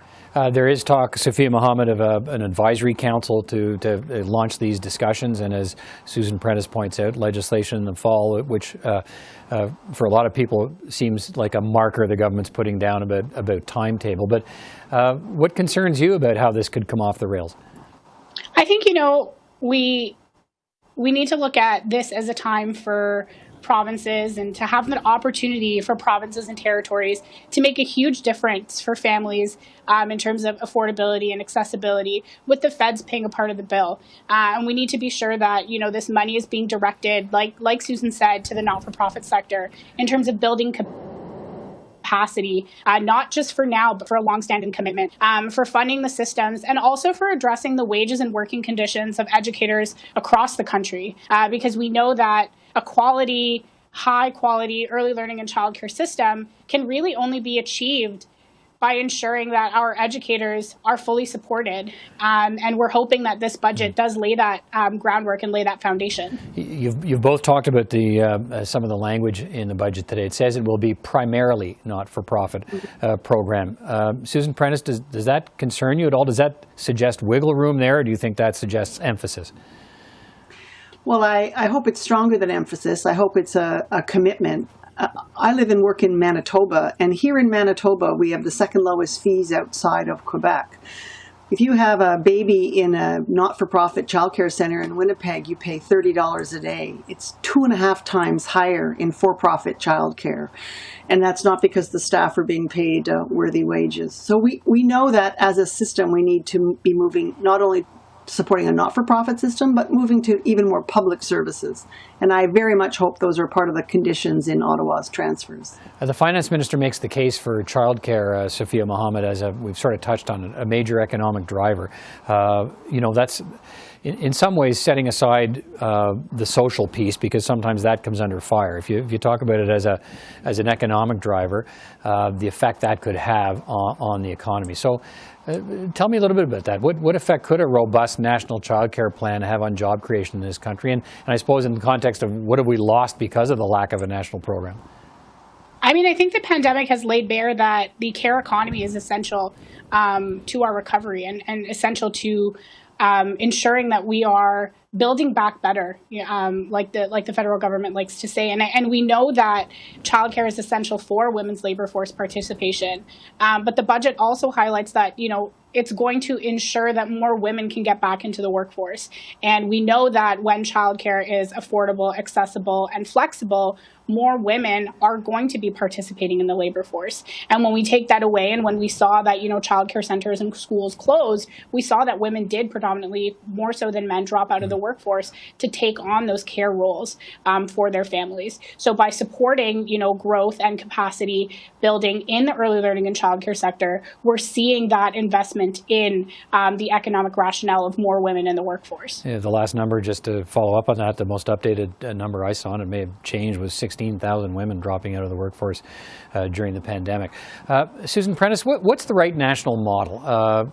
Let's finish there. Quebec has a version, and a lot of people talk about that. I think it's now $8.50 a day for daycare in Quebec. I know the Manitoba government, and you've talked about this, just received a report from KPMG saying, look, higher income families should pay more for their child care. What's the right model? Well, Quebec provides us with a lot of lessons. For over 20 years, Quebec has been investing in a package of family policy. Childcare services are a part of it, but so are generous and better remunerated family leaves. And Quebec has seen real growth and real access. There are some lessons. One of them is that in the absence of adequate public funding, you will see a boom in a for-profit sector and all of the attendant woes that come with that. So we have both positive lessons and some cautions from Quebec. And I think the federal government has said very clearly that they'll be trying to learn from those lessons in Quebec. This is a cost-shared program with the provinces, Sophia Mohammed. How difficult do you think it's going to be to convince the provinces who may be resistant to a national program like this to be prepared to go ahead and spend the money? I think the plan is ambitious, but it's also sensible because it does recognize the importance of forging collaboration. And it's not just collaboration between the federal government and provinces and territories and Indigenous partners, but it's also collaboration between intersections of gender and work. And, I think, again, these are opportunities for the province to really show that they are committing to family policy, that they are committing to supporting families, that they are supporting children, and that they are supporting women in building back better and recovering from the pandemic. All right. Susan Prentice, Sophia Mohammed, thank you so much for your perspectives this evening. Great to talk to you. Take care. Thank you. Thank you. Well, the budget proposes to spend $3 billion to ensure the provinces and territories provide a high standard of care in long-term care facilities ravaged by the pandemic. There's also increases in old age security payments and funding to look at ways to help seniors stay in their homes longer. Does the budget meet the expectations of seniors advocates? Well, let's find out. Laura Tamblyn-Watts is the CEO of CanAge. She is with me now. Laura Tamblyn-Watts, good to see you again. Thanks for being here. Thank you. Let's start there. Does this budget meet your expectations? It was better than we thought it was going to be. There was a lot of chatter, of course, about making it really focused on younger people. But we know that those who have been ravaged really hardest have been seniors. So the investment in long-term care is critical. We need to see whether or not that money will be tethered. It's still unclear. So they said they're going to work with provinces and territories to have that funded, but it is still somewhat unclear. The aging at home is a good piece. We see some investment around creative ways to support it, but it again is a little bit shy of really specifically supporting home care. Okay, let me walk through some of those in more detail. When the finance minister says she wants to spend $3 billion over 5 years to ensure higher standards in the long-term care facilities, what do you believe that involves? Again, a whole lot of the projects or programs in this budget involve, bringing the provinces on side. So what do you think is involved in trying to get, standards across the country for long-term care homes, given what we've seen in the pandemic? I think they'll work very carefully through the standards organizations, so the Canadian Standards Organization and our health standards organizations as well. So I think they'll come at it from a regulatory point of view. Those have been announced already, and we're happy to say that CanAge is part of that conversation. Of course, it was very specific to say that they won't be trouncing on any provincial jurisdiction. So by going in through the technical standards, they walk around having to get the provincial approval. So it's a clever way in. Right. It might be a way to get around. Do you think we can get to this improvement in standards for long-term care homes without some kind of federal interprovincial fighting? I think we've already seen Alberta and Quebec and now Ontario say that they are going to be pushing back against standards. And so I think going in through the accreditation process really makes the accreditation connected to the homes themselves. I suspect that we'll see some political posturing, however, and that seniors may be a bit of a political football in this going forward. The budget itself is silent on whether improved standards in long-term care homes means not-for-profit long-term care might be able to continue to coexist with for-profit models. Can it? We've seen, of course, the NDP be very clear that they want to be moving forward exclusively to a not-for-profit. And of course, the Liberals, I think, are looking at it pragmatically. They don't really have the power to do that very easily. It's not under the Canada Health Act, and unless they open that up or create new federal legislation, it won't have any political reason to do it. The Conservatives have said very specifically they would oppose that. So I think that this is going to be an issue where we're going to see not-for-profit and for-profit homes work side by side for this foreseeable future. There's simply not enough money in this budget to create the long-term care homes that we need. And again, it's a little unclear if that money is going to be tethered to standards, right, whether they be nonprofit or for-profit, or whether they will give it to the governments provincially under some other kind of agreement. How significant is the one $500 lump sum old age security payment to seniors over 75 that comes this summer? And then that's coupled with a promise that there would be a regular annual increase of regular increases of 10% in the OAS for people over the age of 75. How big of a move forward is that? It's helpful, but it's not substantive in the sense that it's going to really alleviate poverty for people over the age of 75. But it is helpful and a long-standing promise from this government. So it's not a new promise. It's simply the fulfillment of one that has not been made forward for the past several years. You know, we have seen, of course, this government fail seniors in terms of supporting them during the pandemic. There was a one-time payment of $600, a little bit more for people who are in greater need for GIS. But unlike other groups who've been getting monthly payments, seniors are one and done. And we know that their additional costs are really significant. So the additional OAS is helpful, and I think it will help to lift people up as we progress forward. But again, costs are rising, and seniors really do need the help. Let's finish on this. There's also $90 million over 3 years to launch the Age Well at Home initiative to see about keeping seniors in their homes longer. How significant is that? I think it's a great step forward. We've seen previously this government give money to the provinces unrestricted for home care, and they dissipated into provincial treasuries, and we never really saw any great increase in home care. So this is another kick in the can. 90 million is not going to be enough to really help the 92% of seniors who are in the community stay at home. But again, it's a start in the right direction. All right, Laura Tamlin-Watts, always good to talk to you. Thanks again for your time tonight. Take care. Thank you, Peter. Candice Bergen is the Deputy Leader of the Official Opposition. She joins me now. Candice Bergen, good to see you again. Thanks for being here. Hi, Peter. Nice to see you. Let's start with your assessment of this budget. What do you think? It's a risky budget. It's an election budget that really isn't thinking about getting people back to work in a serious way, people to work right across the country in every sector. It's a budget that's not thinking about our kids or our grandkids. It's just a lot of spending, which the Liberals like to do. And usually, by the end of it, we know where about half of the money went, and the other half has disappeared or gone to their friends and insiders. So that's what I'm seeing. It's a big budget. I've got more to look at, but our first glance at it, it's a risky Liberal election budget that is spending a lot of money and not getting Canadians back to work. It's spending a lot of that money on the centerpiece of the budget, which is the childcare program, $30 billion up front, $8 billion a year after that. If it does get off the ground after all these many years of talking about it, is your party prepared to vote against a budget and that childcare package? Well, we're going to talk about it as a caucus, but listen, it's almost laughable when you see the Liberals talk about creating a universal childcare program or spaces. I mean, they've been promising that for so many years, I've actually forgotten how long it's been. Conservatives are the ones who actually introduced a program, or universal childcare benefit, that actually gave money to families directly, and the Liberals adopted that and they've continued it.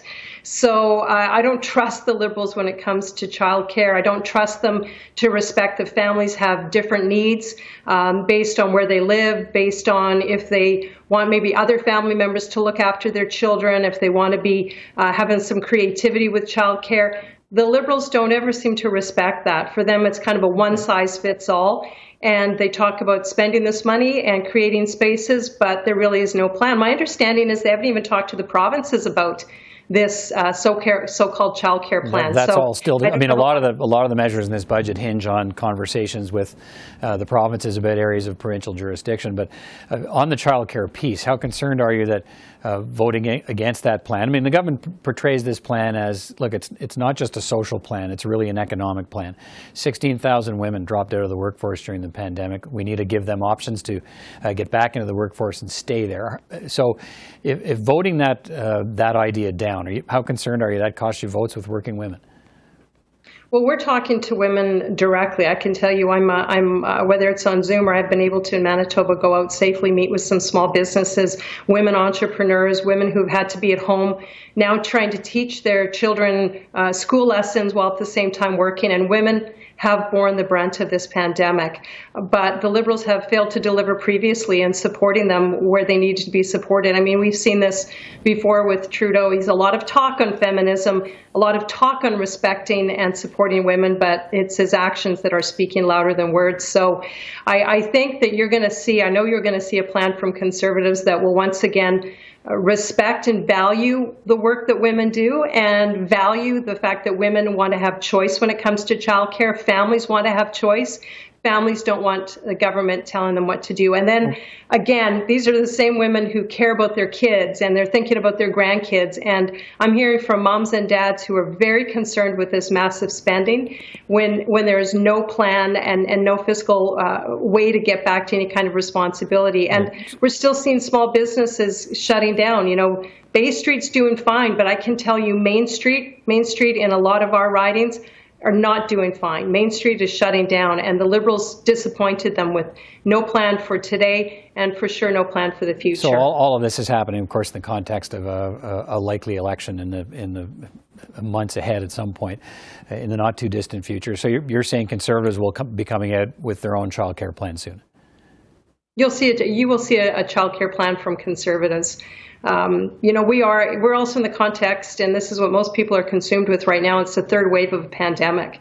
We have a prime minister who had a couple of jobs he needed to do, and he needed to do them well. One was procuring vaccines, and he didn't do it. And I can tell you here, even in Manitoba, you're seeing in Ontario, in BC, the third wave coming, where other countries are starting to open up because they're getting vaccinated, and our prime minister couldn't get that done. So I don't have a lot of faith in him. I'll be very frank. I do not have a lot of faith in the prime minister to be able to get it done. There's another $18 billion in spending in this budget to green the economy, investments to allow companies to green operations, loans for retrofits, tax incentives for carbon capture technologies, and so on, all to try and help the government reach its zero emissions, a net zero economy, and reach its emissions targets. So your leader in your party just unveiled last week your own climate plan with a federal price on carbon. So what do you think of what the Liberals put on offer here today? How is it different from what you're offering? Well, you know, it's interesting because I've been meeting with a lot of venture capitalists and other groups who they've said to me directly, the Liberals have announced a lot of money to support initiatives, but we're never seeing the money. They're trying to pick winners and losers, and it ends up being well-connected Liberals who get the funding. And so that does concern me, even with this initiative to green our economy. Will it, number one, actually get to those who can do a good job of reducing emissions? And it's usually not government that knows how to pick those winners and losers. And then will it actually reduce emissions? And can Canada play a role in reducing global emissions? We believe as Conservatives that Canada can with our green technology. So the Liberals aren't showing how this spending will get to the organizations, the companies, the sectors that can reduce emissions and keep jobs in Canada and grow jobs in Canada. I think, and I've seen the Liberals do this before, where certain parts of our economy, natural resources, for example, are shamed and ignored and basically told you just have to shut down. That does nothing to help reduce global emissions, and it sure hurts jobs in this country. So that's what we're seeing more of with this budget. All right, Candice Bergen, the Deputy Leader of the Conservative Party, the official opposition. Thanks for your time tonight. Appreciate it. Thank you for having me. Well, the NDP leader, Jagmeet Singh, has said he will not bring down the minority government over the budget during a raging pandemic. He's with me now. Let's see what he's thinking today in the wake of the budget. Jagmeet Singh, good to see you again. Good to see you as well. I guess let's before we get into your reaction to the budget, I know you've got lots to say about it, let's settle the political piece right up front here. Have you changed your mind at all about whether the government deserves to live on past this budget day and past a budget vote given the pandemic? Well, we look at the numbers in Ontario, record numbers of cases. We see field hospitals being set up. We see reports of some of the poorest communities with the highest risk of infection, the highest infection rates, with the lowest vaccination. These are really troubling signs. ICU units are being overwhelmed. Doctors and nurses and healthcare workers have been talking to me about how stretched thin they are and how horrible things are.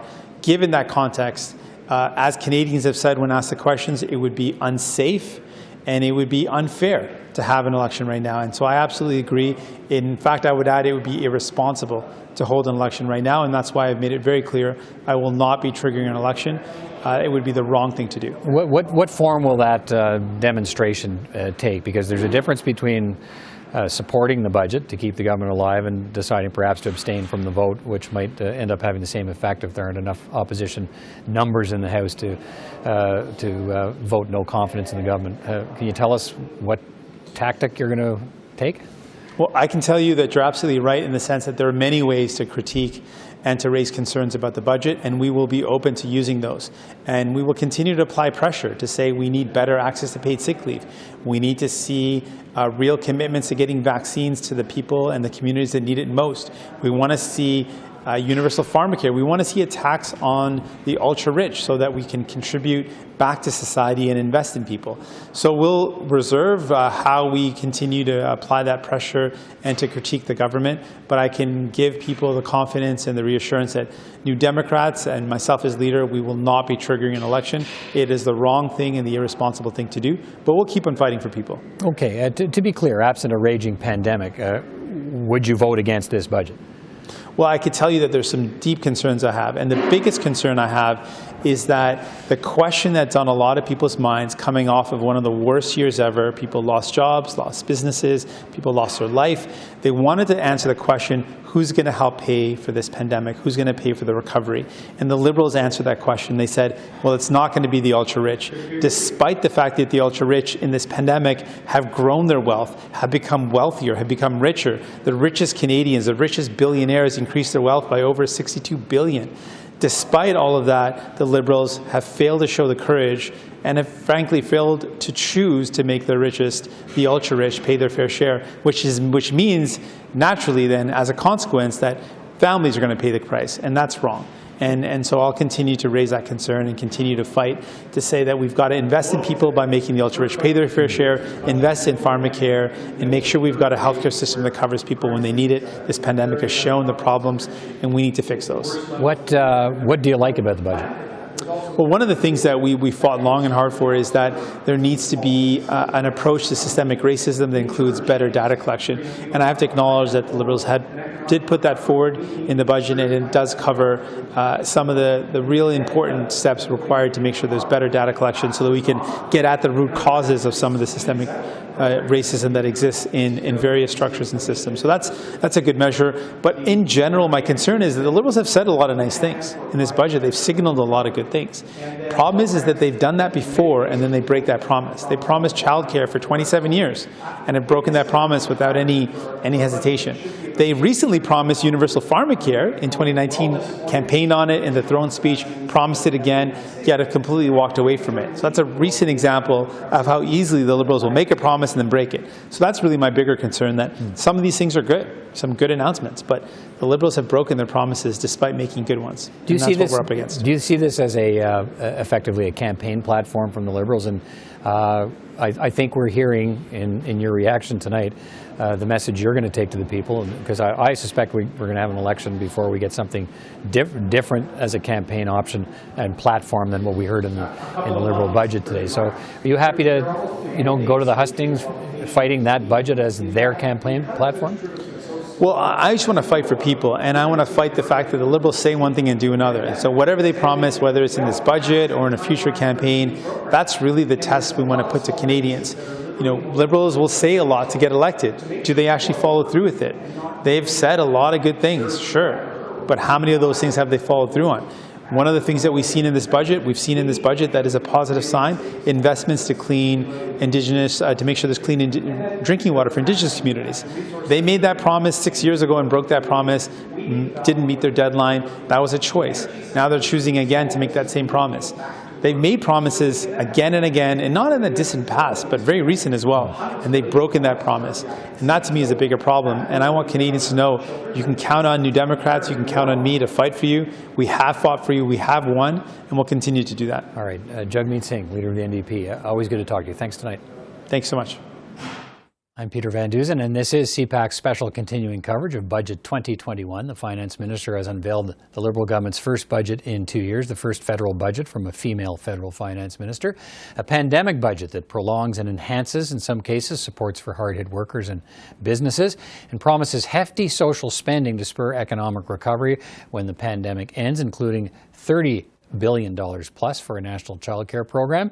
We have continuing extensive coverage of the budget tonight with ongoing reaction and analysis. Let's bring you up to date once again on some of the key budget details. The Finance Minister was eager to frame the context for the Liberal government's first budget in 2 years. We need to punch our way out of the COVID recession. Facing a population and an economy beaten down by the pandemic, this budget promises new spending of more than $101 billion over the next 3 years. The signature promise, a new subsidized national, primarily not-for-profit childcare and early learning program, almost $30 billion over 5 years to build the plan, and more than $8 billion in ongoing support to provinces, territories, and Indigenous partners. By next year, the Finance Minister wants fees for regulated childcare in Canada cut by 50% and down to an average of $10 a day by 2026. The Finance Minister is promising legislation by this fall to make it happen, saying childcare is a must-have to help women recover from the so-called she-cession, which has seen 16,000 women leave the workforce completely. Most women end up bearing the brunt of the childcare work. And when things get tough, when childcare disappears, as has happened during COVID, it ends up being women who leave their jobs. There's also an additional $30 billion in ongoing pandemic support for programs for hard-hit workers and businesses, including the wage and rent supports until the end of September. The budget also closes a loophole that allows companies to boost executive salaries even while receiving the subsidy. There's additional targeted spending, $7 billion, including tax incentives and grants and loans to help small and medium businesses expand and adapt to e-commerce after the pandemic. 28,000 young Canadians will be hired to help businesses adapt to new technology. The budget predicts 160,000 small businesses will benefit from these measures. There's also $1 billion to help tourism businesses recover after the pandemic. The budget also promises $3 billion over 5 years to ensure provinces and territories apply standards for long-term care and make permanent changes. There's a one-time top-up in August of $500 to old-age security recipients 75 and older who faced extra costs during the pandemic, and a promise to those same seniors that they'll get an annual 10% increase in OAS payments starting in July of 2022.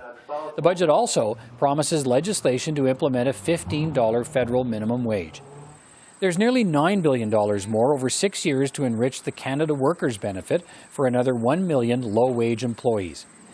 And there's more spending to tackle inequality in Canada. The budget invests $18 billion over the next 5 years to close the health, education, and economic gaps between Indigenous and non-Indigenous peoples.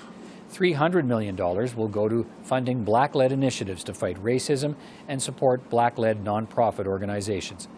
The budget also proposes $3.8 billion in new and existing funding to repair, build, or convert 35,000 affordable housing units.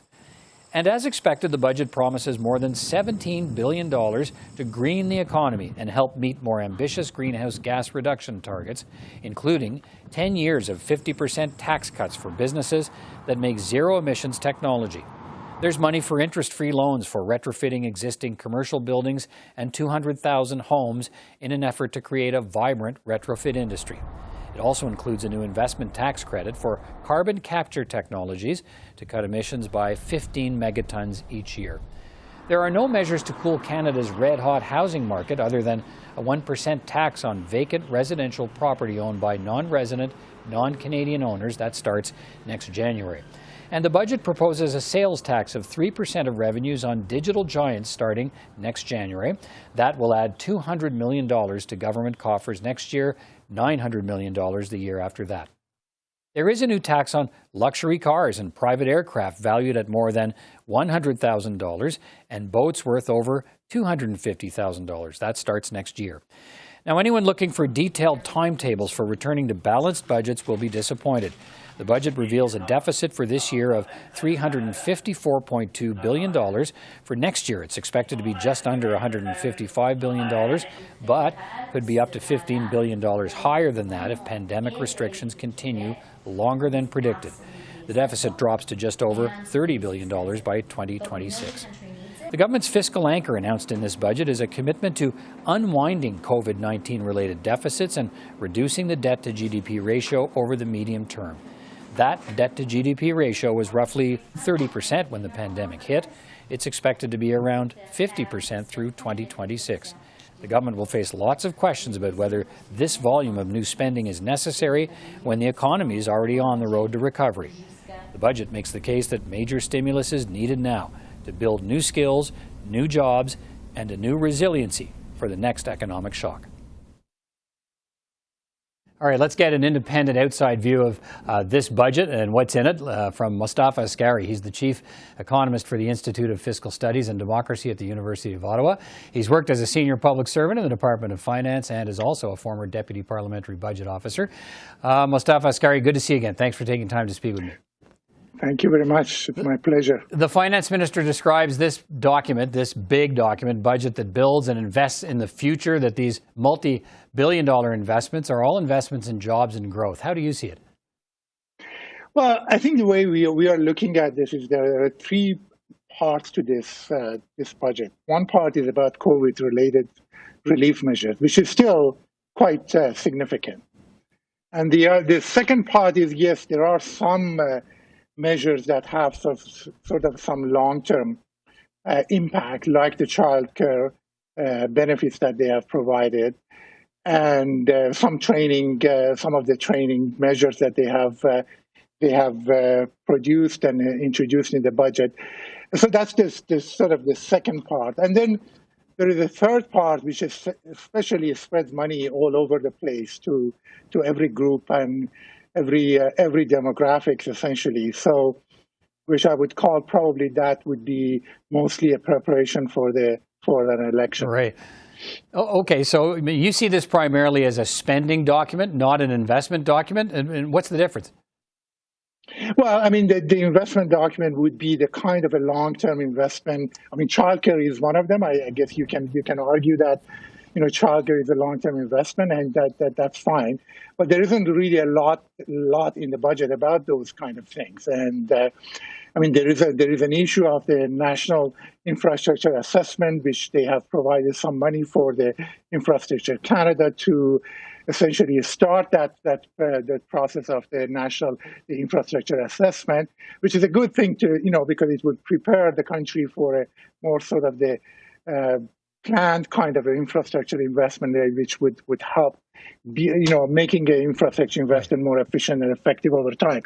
But there isn't really a lot. Most of it is spending, essentially. Okay, so let me ask you that. The Prime Minister, in his mandate letter to the Finance Minister, said, in fact, no big new permanent spending. Did she follow that direction? Not quite, actually, because especially the child care program is a permanent program. I mean, the document says that there will be an $8 billion ongoing on childcare. There are some other smaller measures that definitely are going to be ongoing. Any kind of a measure that is related to environment and a net zero, one could argue that those will continue and probably even increase over time as we get closer to the sort of target date of the 2030 and then beyond to 2050. So there are still a number of permanent programs in the budget. Not significant, but there are still a permanent program. I mean, we are looking at overall about $135 billion of new investment. Well, spending, sorry, not investment. And, some of that certainly will continue beyond the 5 years. Most of it, of course, is temporary and targeted. Okay, so I mean, the bottom line is here, for the government's point is, look, we're investing in people and in skills and in women and in various groups of Canadians because we want to invest in this resiliency for the next time the economy gets a downturn. So do you see that here? Do you see a plan to build a more resilient economy that's ready for the next big shock? Well, there are some aspects to it for example, on vaccination and in preparation for the next pandemic that we can produce vaccine internally. There are some other smaller measures, but again, none of that is really significant in a sense that you could say, okay, well, this is a major change in the structure of spending in Canada that will have significant positive long-term impact on the Canadian economy. We don't really see that much of it. Okay. Again, the largest measure would be the childcare that we see there, and certainly that's a positive. That's a good program, but again, it's it's relatively small to the amount of spending that they are. Let's finish on this. Proposing. Let's finish on this. A lot of people waiting to see some sort of a fiscal anchor laid out, a fiscal plan to get finances under control and work back to a balanced budget at some point.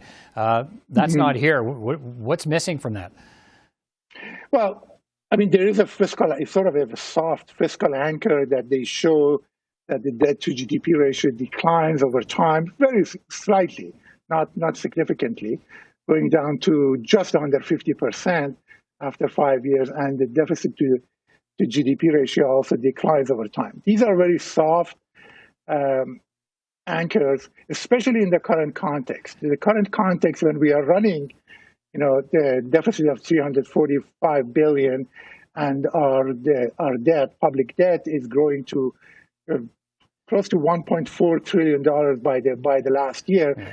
I think the government required much stronger kind of anchor and target on its spending. So is this the kind of this soft commitment to debt to GDP ratio and a declining deficit over time from COVID measures?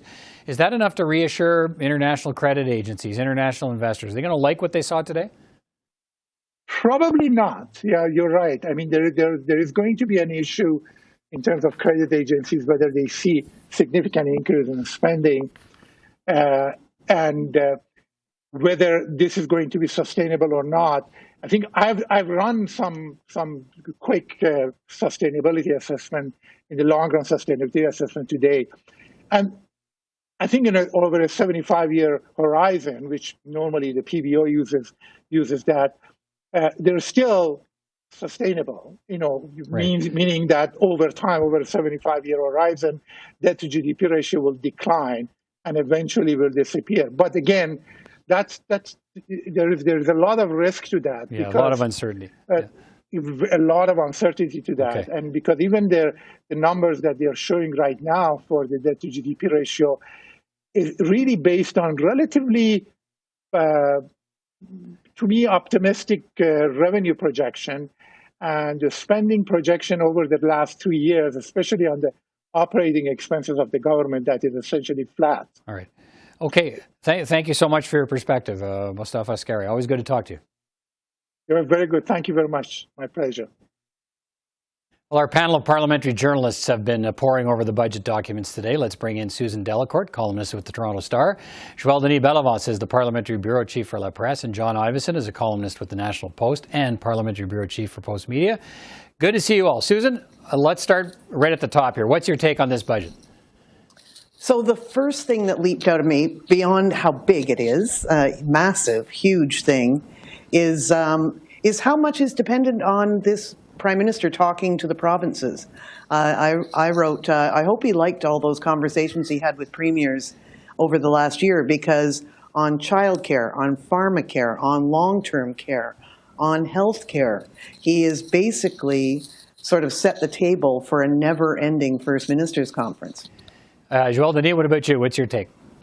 Well, Madame Freeland was arguing that this is a transformational budget. I tend to agree with that. She compares it to the same economic benefit that NAFTA had on the economy by creating, for example, the National Daycare Center. And I think that's a pretty strong words, and we'll see whether this comes out. But this, I think, is a budget that the Liberals can take to the electorate anytime, and I think they could win a majority with that kind of budget they crafted over the last few months. Yeah, I mean, there's no doubt it looks like an election platform, I think. John, what's your view on this? Yeah, I think that's the prime motivation, despite the fact that there's protestations that it's about the future. I always feel caution whenever I hear a politician say we can't afford not to spend money on things that are going to get me re-elected. And that's precisely what Chrystia Freeland did. There was an awful lot of redistribution of income in that budget, far more than I thought was necessary, given the fact we've just come off a year where, we were $350 billion in the red. So too much focus on the short term and not enough in the long term, I think. Susan, the key pillar of the recovery, you touched on it, is recovery plan is this national childcare program, and Liberals have been promising that for more than 30 years now. How close do you think this actually is to becoming a reality, and what are the obstacles in the way? Well, as I said, all of this has to be negotiated. We should say it's a signature moment, though, and I, as a woman, should say this is the first budget from a woman finance minister in history. So this is kind of a fitting theme to it, and definitely that was a theme through the budget for sure, was, what this pandemic has done to women and how much women are behind the jobs and growth platform. But I've been covering politics for 30 years, like it or not, and I've been hearing childcare promises a lot. They've vowed that this is not like the last promises. There is a real path toward getting this done, but we're not going to wake up tomorrow morning with the National Childcare Program. No, although she sounds like she's talking about legislation. She's talking about an advisory council and then legislation perhaps in the fall to try and get this thing pushed down the road. Joël Denis, the finance minister, look, Quebec's a key piece in this, not because Quebec would be part of it. Quebec's already got the program that Ottawa says everybody else should have, and the compensation conversation will have to take place. So how do you think that goes? Well, in Quebec, they expect to get some money from Ottawa, but I think this one is the most serious push to get a national daycare center ever. Why? Because you have an experiment in Quebec for the last 20 years that shows that daycare is not an expense and it's investment. And in the budget, they're citing studies that show that $1 invested for a daycare center brings back $1.5 or $1.50 back into revenues into the coffers. And I would say that in some provinces, namely Ontario and in BC, I think there'll be an urge to join the program in Ontario, especially because women have been suffering the most this recession, and the cost of daycare is just so expensive. $65 a day is it's almost a second mortgage that you have to take to bring up your kids. So that will make a difference. And I think this one is more an economic argument than a social argument. An economic argument because investing in daycares will bring more revenues than it's actually costing taxpayers. Yeah, I mean, we should point out, I think the number is 16,000 women who left the workforce during the pandemic. John, what's your view on how you think other provinces will treat this? I mean, there seems to be a certain political urgency to it from the federal government, given the jumping off point of the pandemic. But there also seems to be perhaps an appetite in the land, and it becomes this political ball that bounces back and forth. How many provincial premiers want to really stand up and fight the childcare argument? Well, I remember covering in 2017 the federal government getting agreements with all the provincial governments, including Quebec, on childcare. I mean, it surprises me that somehow that is not the basis for a new agreement, and you simply pour the money into that existing framework. That was Jean-Yves Duclos' policy, which seemed to pave the way for something of this ilk, but nobody's mentioned it today, so I don't really know why. I guess the big stumbling block, as always, is going to be cash, and it looks like this is a 50-50 funding arrangement. And so I guess the provinces have to find the money. That's probably going to be the biggest stumbling block. Susan, let's talk about the overall envelope here. And has the government made the case, has the finance minister made the case for the need for $101 billion in more spending? It depends on who he's making that case to. I don't think the Conservatives are going to argue that he made that case. But I think, as I understand it, this budget doesn't have a poison pill in it. But it does, in other words, something the NDP in particular couldn't support. But it does have a lot of things that the NDP want to support, and a lot of it is in that $100 billion. So, we can't take politics out of this. I don't think anybody wants to have an election right now, too. But as John was saying, this government wants to take this into an election whenever that happens, and that's the price tag. Is that going to be the debate, Joël Denis? And I'm not suggesting that we're going to see an election over this, given what we've heard from the New Democrats. But do you see the narrative being framed here? The Liberals will do this for the country, and the Conservatives will shoot back that it's a gross exaggeration of spending requirements for the country. But I don't know if that's a popular side of that argument to be on in a country that's just got through a pandemic and saw what spending a lot of government money might do for you. Well, exactly. And part of the $100 billion plan, you have to take $12 billion that is still used to fight the pandemic, the wage subsidy program and the rent program. That's in itself is $12 billion out of the $100 billion that we are spending. So there's a lot of money still being used to fight the COVID-19 pandemic. But I would say that this is a plan that the Liberal government could easily take to the electorate and even fight provinces. And remember that there are 52% of the electorate are women. So I think they will want to see at least a majority of them see a lot of the measures in this budget come into reality, namely the daycare center program nationally. So I think it's a winning formula for the Liberal Party. And if the Conservative Party wants to fight this, well, I think I could always wish them good luck. John, what's your view on that? Well, I think that if the Liberals don't get their majority back after this spending, then they should set up a Royal Commission of Inquiry to find out why. Because it's actually not 100 billion; it's 143 billion. If you look over the 5-year horizon in the document, right, it's 100 billion in the next 3 years. It's 101.4 in 3 years, and then more after that. 101 in 3 years and 143 in 5 or 6, I think, actually. Which tells you all you need to know, because it's front-end loaded. And the reason it's front-end loaded is because they want to be able to campaign on it. Yeah. I think they could point to the fact that growth is projected to be, nominal growth projected to be 3.6 billion over the next 3.6% over the next 5 years, and interest rates at 1.9%. Now, you can, as long as your growth is higher than your interest rates, you can get away with it. You can say that it's sustainable. But that's if everything goes to plan. And we've racked up $1.5 trillion in debt by the end of this 6-year horizon, from $615 billion in debt when Justin Trudeau came to power. You can't keep racking up fiscal deficits year after year after year and expect nothing bad to happen, because that's what happened for 26 years under his father, and we ended up in 1995. Let's finish on this, Susan, and that's let's use John's comments as a jumping off point here to talk about fiscal anchors. What we saw in, I guess, the new fiscal anchor is going to be a commitment to, wind down deficits based on the end of COVID spending, and a commitment to sort of a debt to GDP ratio that, as I look at it, over the next 5 years, will still be at 50%. Is that the kind of fiscal anchor that you think experts were wanting to see and see the government commit to?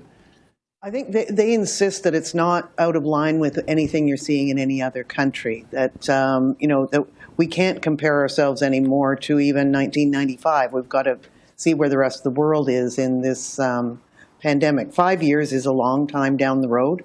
It tells you just how deep we are in this and how long it's going to take to come out of it. But I don't think they want to be compared to past governments. They want to be compared to other governments in the world right now. And on that, they say they're doing pretty okay. All right, Joel Denis, what are your thoughts on their approach to the notion of a fiscal anchor? Well, there were some numbers thrown around in the fiscal update last fall. They would take into account unemployment rate, number of hours worked. That was not in the budget. And the new fiscal anchor seems to be the debt to GDP ratio at about 50%. Listen, the pandemic threw everything out the window in terms of financial planning. We have to start from zero, because this crisis threw every government's financial plan out the window. So right now, this is what we have to work with. But also, I would say that what the United States will be doing in terms of economic plan to rekindle the economy will also help the Canadian economy. So maybe at the end of the day, we'll have more economic growth as a result of what's happening down south in Washington. All right, John, let me hear you on this in the context of, I guess, how good a fiscal anchor is depends on how big the boat is you're floating. But right.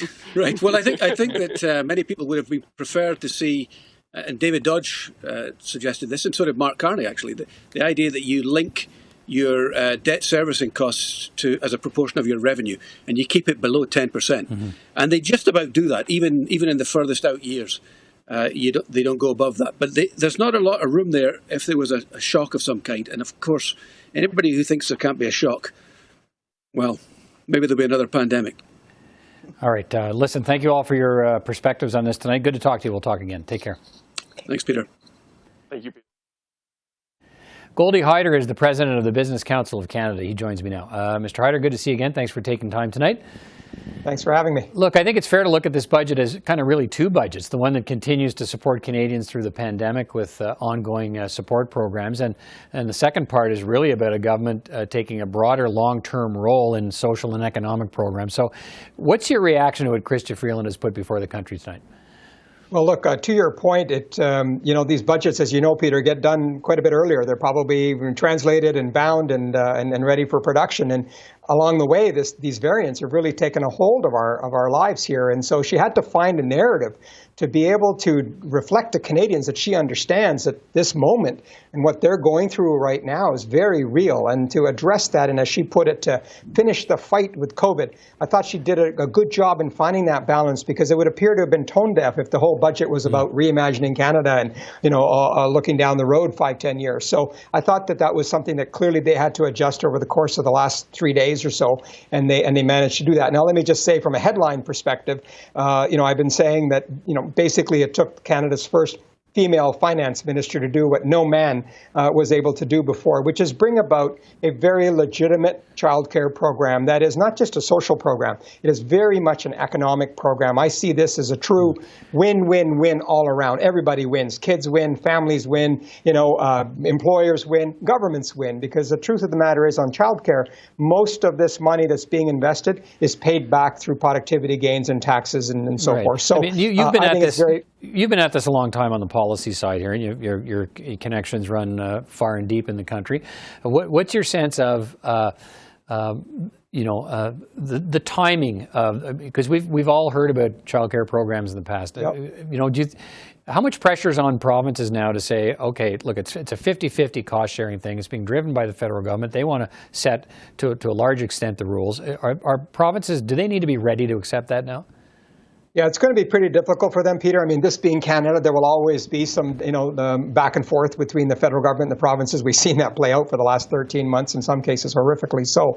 But I just don't see how they can withstand the pressure when all forces are collating around the need for this, right? Particularly from not just from women and from children's groups and others, but businesses is saying, look, one of our big concerns, even before the pandemic started, was labor and the availability of labor. We need people back to work. Our economy needs to grow, and we've seen the benefits of growth. Just take a look at the fact that the deficit was supposed to be, by all estimates, $400 billion. Right.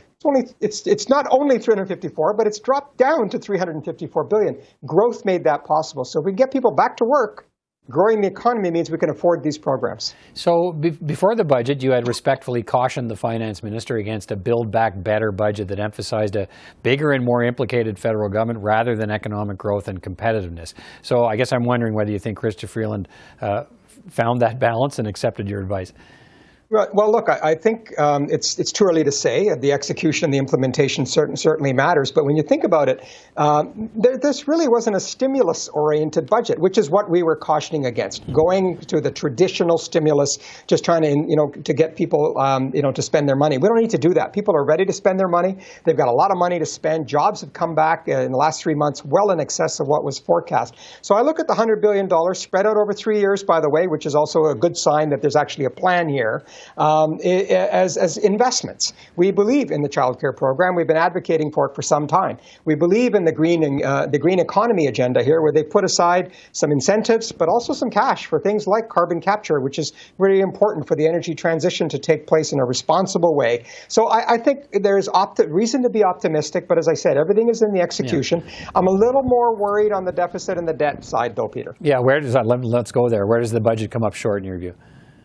Is that the main area where like some kind of clear plan? I mean, I thought it was interesting today. We heard federal senior bureaucrats say they don't look at a fiscal anchor as a straitjacket, but a lot of people do. A lot of people want it to be that.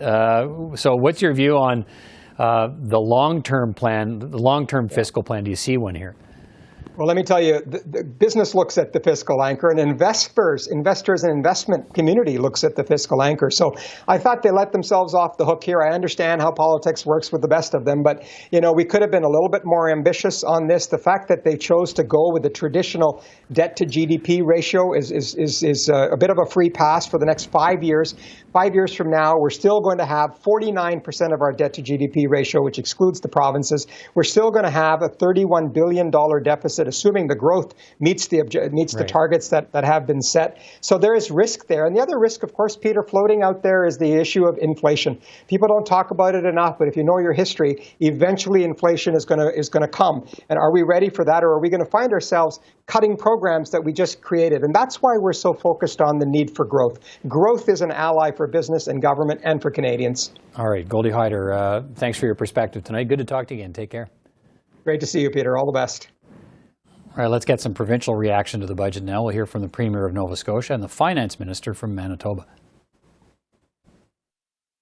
With the budget, sometimes the devil is in the details, so we'll have to see how the details pan out, specifically as it relates to childcare issues, because there's obviously a lot of money that will be flowing to the provinces. That could be a very good thing, but we just need to know more of the details from Ottawa, what that will look like. So. You want to see if there's strings attached and what those strings might be?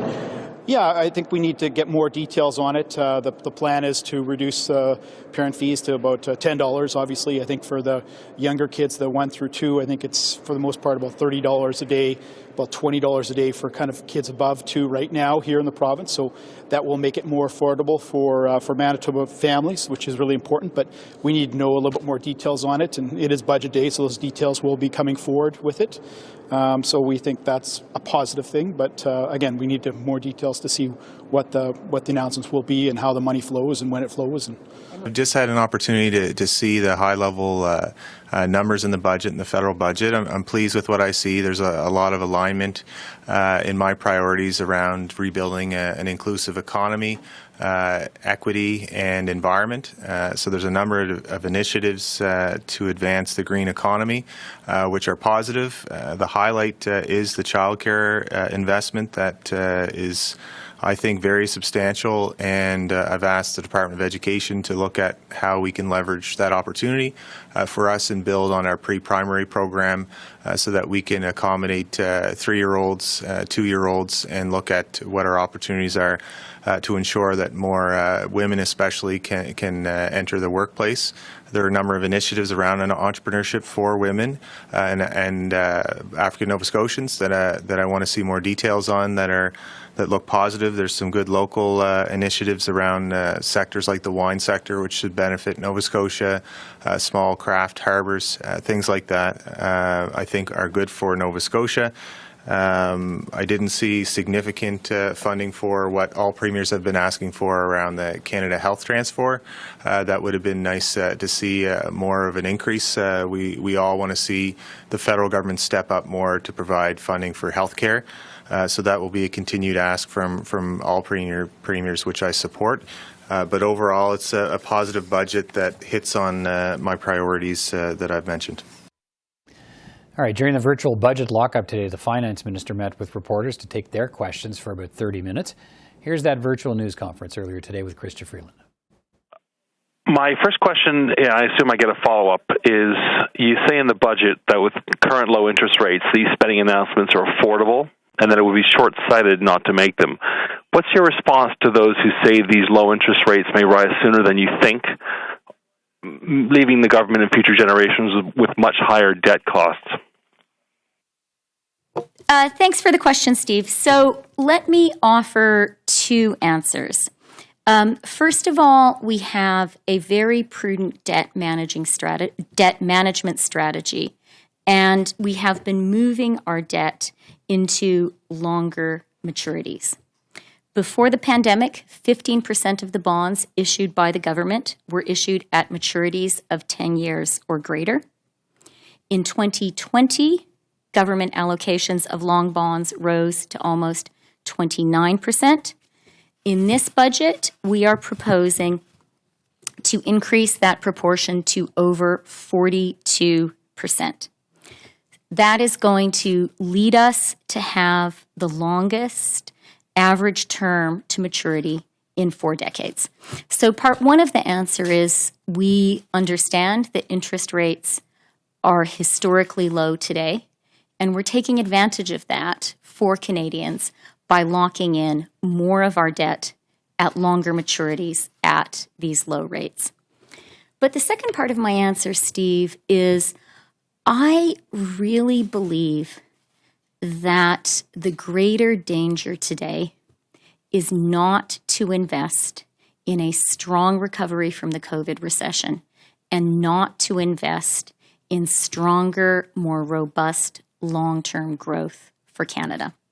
We saw in 2009 that a prolonged economic recovery, a recovery where a lot of people don't get back to work for a long time, causes real pain and hardship and really hurts the economic potential of the country. It took Canada 10 years to fully recover when it comes to labor force participation from 2009. For me, the fact that we are about more than 450,000 jobs short of where we need to be at pre-pandemic employment levels is an urgent problem for Canada, and we need to invest now to get those jobs back quickly. And I would also say the best way to pay our debts back is to invest in long-term growth. The best way is to have a Canadian economy which is growing vigorously and robustly. And that is what this budget is designed to do. Thank you. Follow up? And yes, on direct supports, why does the government believe that businesses and individuals will be in a secure enough position for the government to start phasing out the direct supports before the vaccination campaign is complete at the end of September? Could you give us an idea of what evidence backs this decision? Thank you for the question, Steve. So I think it's very important to note that we have extended the business and income supports, the wage subsidy, the rent subsidy, the lockdown support, and the CRB to September 25th. We have put in place a new hiring credit, which will run from June through November. And the enhanced EI is going to be available for an additional year. So we believe that Canadian businesses and Canadian individuals are going to need continued support while we continue to fight COVID, and we want to give them support as we move into a fully fledged recovery. Now, we are also very aware that this virus has proven to be incredibly unpredictable, and no one knows for sure what the course of the virus and new variants will be. And that is why we are prepared to act further and to further extend the supports should the course of the virus require that. Next question. Prochaine question. Thank you. The next question, la question suivante, est de Laurence Martin, Radio-Canada. La parole est à vous. Et bonjour, Madame Freeland. Sur la question des garderies, vous dites que le Québec aura droit à des compensations, mais est-ce que le Québec va recevoir l'équivalent de l'argent donné aux autres provinces là, pour leur programme de garderie? Est-ce que ce sera exactement la même enveloppe, au prorata de la population, évidemment?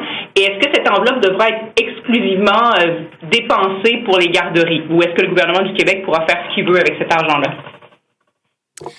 Merci pour la question. Et en ce qui concerne les garderies, je voudrais commencer en vraiment remercier le Québec pour le leadership et surtout les féministes du Québec pour le leadership en ce qui concerne les garderies.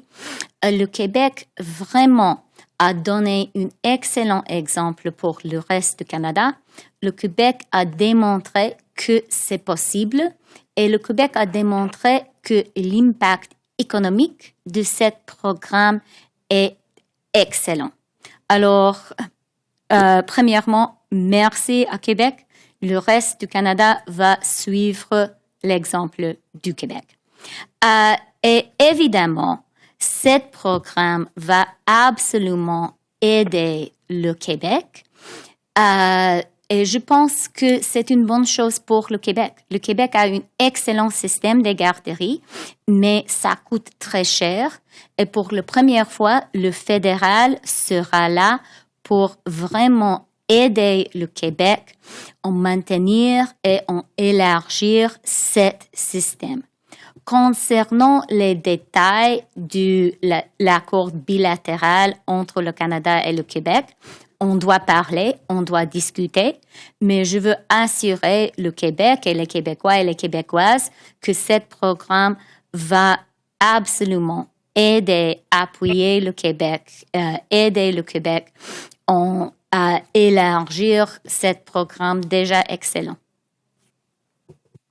Ma deuxième question porte sur le versement de 500 $ aux aînés qui est prévu au mois d'août.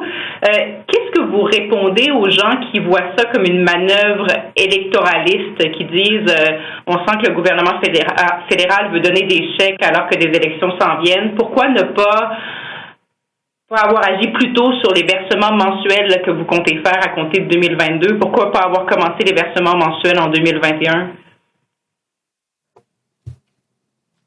Nos aînés ont souffert beaucoup à cause de COVID et ils ont fait beaucoup pour notre pays, pour tout le Canada.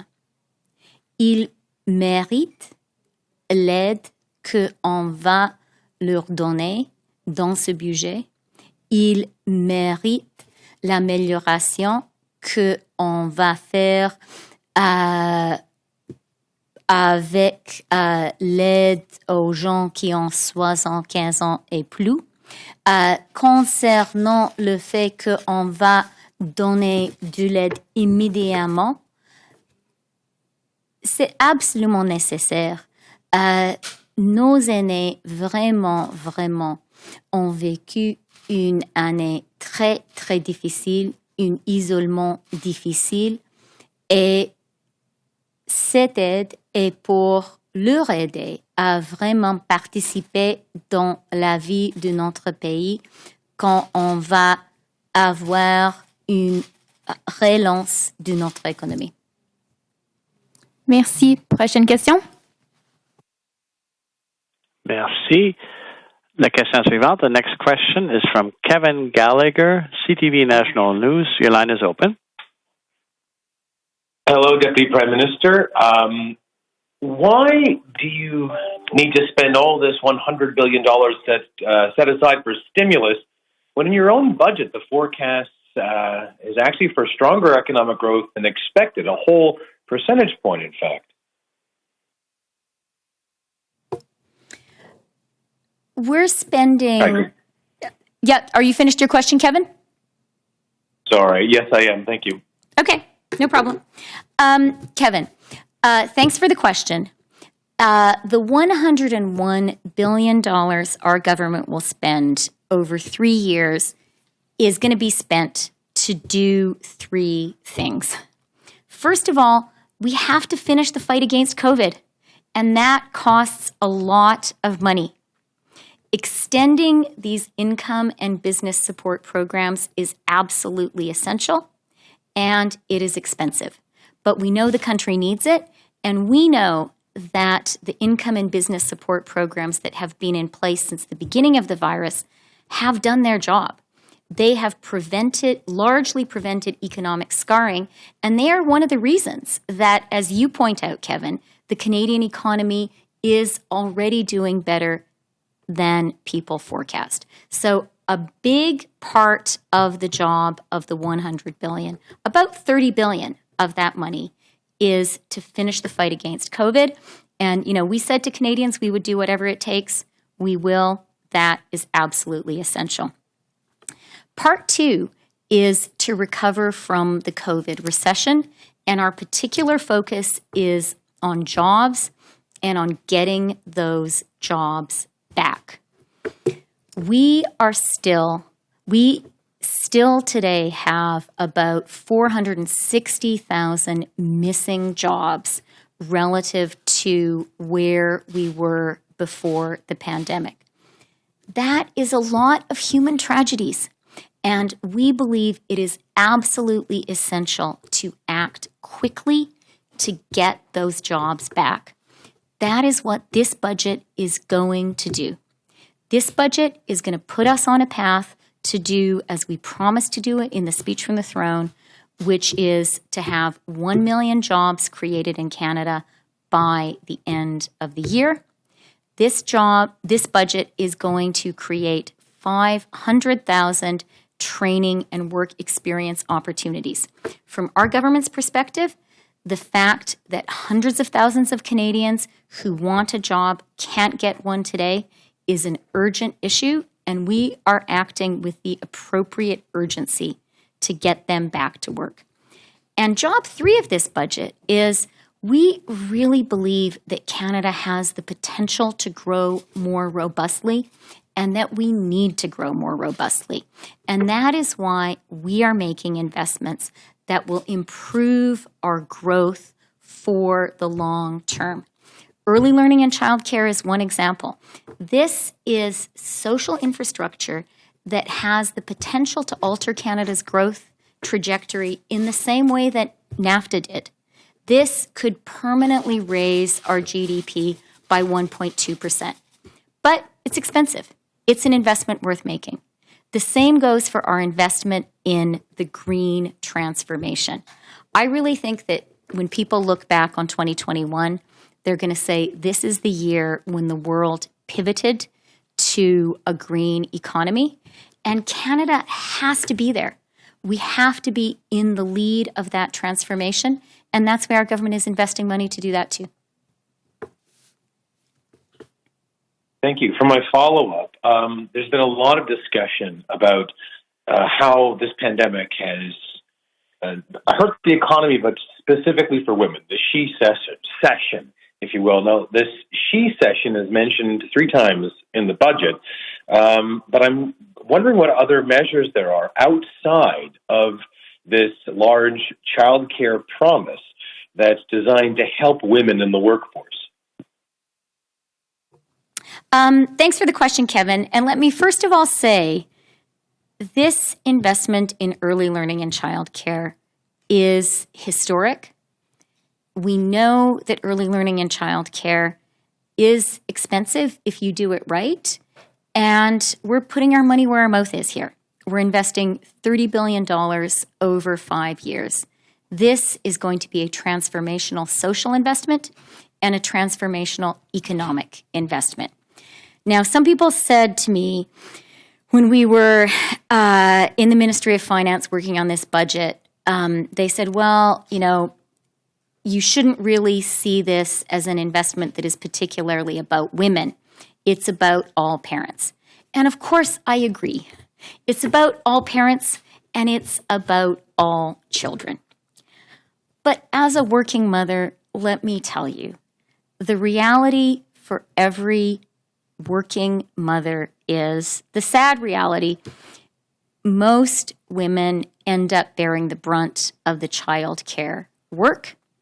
And when things get tough, when child care disappears, as has happened during COVID, it ends up being women who leave their jobs. And that is the statistical reality we have seen. So the investment in early learning and childcare, in building an early learning and childcare system, this is going to be an enduring investment in making it possible for parents and especially women to participate in the labor force. And we have seen that that yields a great economic dividend, and we don't have to look far to see how great that payoff is. We just need to look at how wonderful this program has been for Quebec. So I really do not want to understate either the complexity and the difficulty of building early learning and childcare, nor to understate how transformational this will be for women, for all parents, for children, and for the Canadian economy. So that's part one. Part two, we do have some specific investments in women's entrepreneurship, in our women's entrepreneurship initiatives, and those will make a big difference. Three, women, we have a lot of support in this budget for low-wage workers, and that will help women too. Women, if you look, there's a real intersection of women, youth, and low-wage workers. And a young, low-wage working mother has probably been among the hardest hit people in this pandemic. So our investments in low-wage workers will help working women a lot as well. And then finally, a lot of women own small businesses. And we are making historic investments in small businesses in helping them buy and adopt and use new technologies to become more productive and more efficient. Canada's women entrepreneurs are going to benefit hugely from that. Merci. Prochaine question. Next question. Thank you. The next question, la question suivante, est de l'INADIB, la presse canadienne.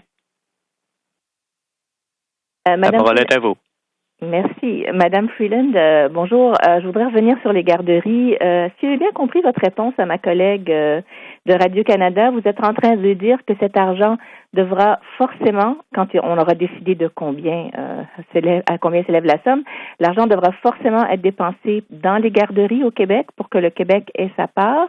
Je voudrais juste que vous me clarifiez si j'ai bien compris. Et puis, dans votre budget, vous parlez de la nécessité de valoriser le travail des éducatrices, du fait qu'elles ne sont pas assez payées. Je me demandais comment vous avez l'intention de régler ce problème-là, étant donné que vous n'allez pas, vous, embaucher des éducatrices dans les éventuelles garderies.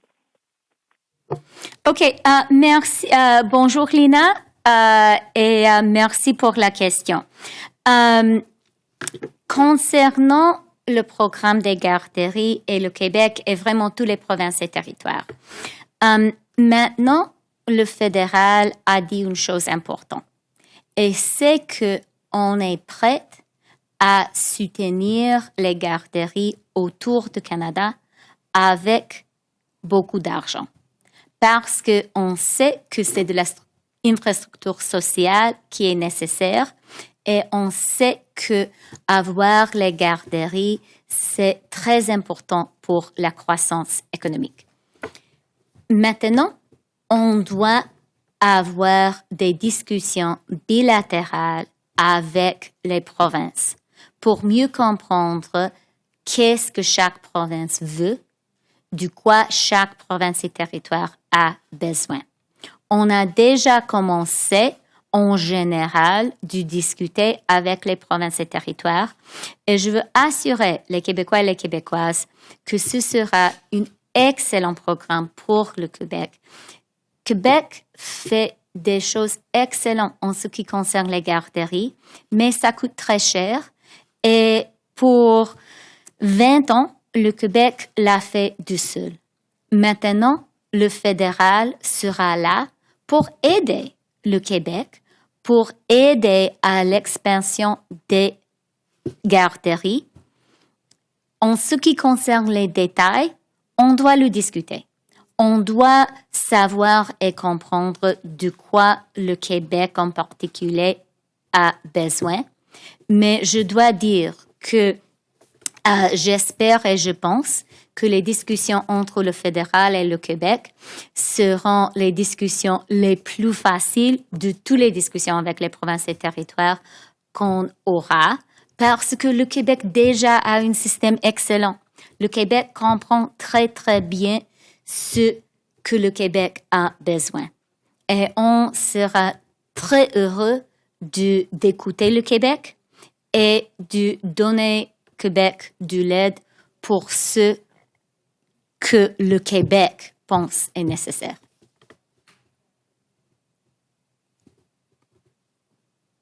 OK, je peux relancer. Excusez-moi, je pensais qu'on allait me demander. Donc, vous me répondez pas au sujet des salaires. Si vous pouviez essayer de m'expliquer ça en réponse à ma deuxième question. Mais ce que je voulais vous demander en deuxième question, c'est que ce budget-ci, ça devait être le budget de l'après-pandémie. Puis là, vous vous retrouvez à dépenser à peu près le tiers du nouvel argent pour le prolongement de programmes qui sont en lien avec la pandémie. Fait que je voudrais savoir qu'est-ce que vous auriez voulu voir dans ce budget que vous n'avez pas pu y mettre parce que la troisième vague est là? Parce que ce budget, finalement, il n'est pas exactement ce que vous espériez, je suppose, quand il y a eu le discours du trône de l'automne dernier. OK. Merci, Lina. Et vous avez raison. Concernant les salaires, pour nous, c'est un élément important et la qualité des garderies est un élément important et ces deux choses sont très liées. Nous avons besoin des gens professionnels qui travaillent dans les garderies et on doit comprendre que on a besoin d'un système de garderies et d'éducation de nos Canadiens et Canadiennes les plus jeunes. Et si on a des garderies d'autres qualités, ça ajoutera aussi à la qualité d'éducation de tous nos enfants. Et en 20 ans, on aura un effet économique de cette éducation excellente des premières années de la vie. Mais pour avoir ça, on doit vraiment créer une carrière pour les gens, surtout les femmes, qui travaillent dans les garderies. Et je pense que l'expérience du Québec démontre ça, démontre l'importance de la qualité, démontre l'importance de vraiment avoir des gens bien qualifiés, bien payés qui travaillent là. Mais on comprend que ça coûte cher et c'est un des éléments qu'on va discuter avec les provinces et territoires. Lina, l'autre question que vous m'avez posée, c'est une question très difficile parce que chaque ministre des Finances, chaque politicien, je pense, doivent être ambitieuses, doivent être beaucoup de rêves pour le pays. Et même dans ce budget, évidemment, on a encore des choses que on veut faire et que j'espère qu'on pourra faire dans l'avenir. Alors, notre travail, évidemment, n'est pas fini avec ce budget. Mais je dois aussi dire que je veux assurer les Canadiens que c'est un budget qui va faire le job.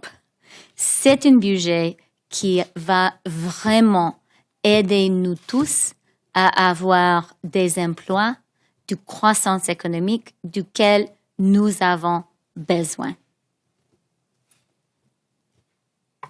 Thank you. Next question. Thank you. La question suivante. The next question is from Julie Gordon, Reuters. Your line is open. Hi there, Minister Freeland. Thanks so much for taking our questions today. I'm just wondering about the measures on housing. There's been a lot of talk, obviously, recently about just how overheated things are looking.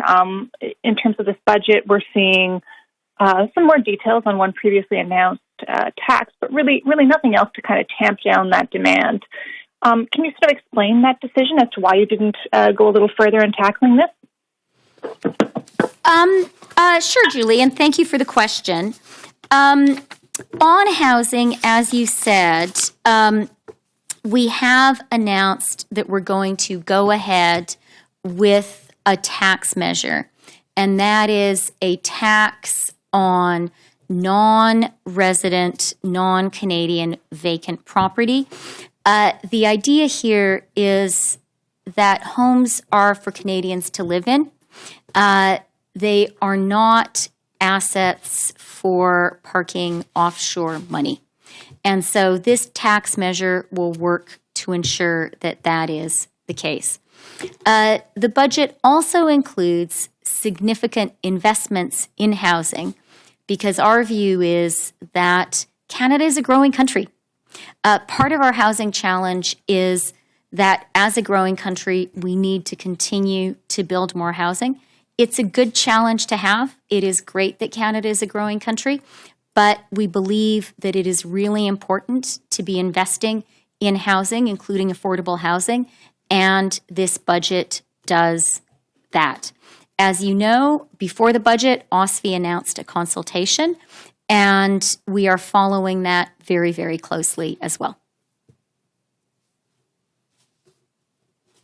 Right. I mean, on that last thing you mentioned there with OSFI, I think it's up to finance to sort of change the rules on the insured side of the mortgage scheme. I mean, is that something you're looking at? We didn't see any measures on that in this budget either.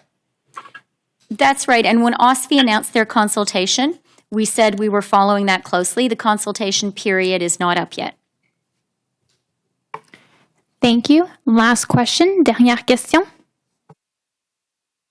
Thank you. La dernière question, the last question, is from Victoria Gibson, Toronto Star. Your line is open. Thanks so much. Good afternoon, Minister. I want to ask about housing as well here, specifically the Rapid Housing Initiative extension. Your government boosted the funding here to $1.5 billion, but I see no mention in this budget of changes that municipalities had been asking for. Peel Region had been struggling with using modular construction for smaller projects. The Federation of Canadian Municipalities had asked you for the ability to use stick-built construction instead of being limited to one form of new build. And there was a desire in Toronto to use future rounds of this funding for rooming houses. So I'm wondering why we're not seeing any of those commitments to adjusting the program if it's being extended with even more money. Thank you very much, Victoria, for the question. The Rapid Housing Initiative has been one of our most successful and most popular programs, and that is why we are extending it. We think that it has been doing a really good job, and as we heard from you and from the previous question, there is a really urgent need for affordable housing, and so we are investing in that space. I would also point you to a new initiative where we are putting $300 million towards converting unused downtown office space to housing. As a result of the pandemic, we are seeing some unused office space appearing in our downtowns, and we think this is a great opportunity to do some more work on housing. When it comes to municipalities, let me remind everyone that just last month, we put forward an additional $2.2 billion from our community building fund to municipalities to help them get through this final push on COVID. So we understand that they need support, and we've put some additional support there.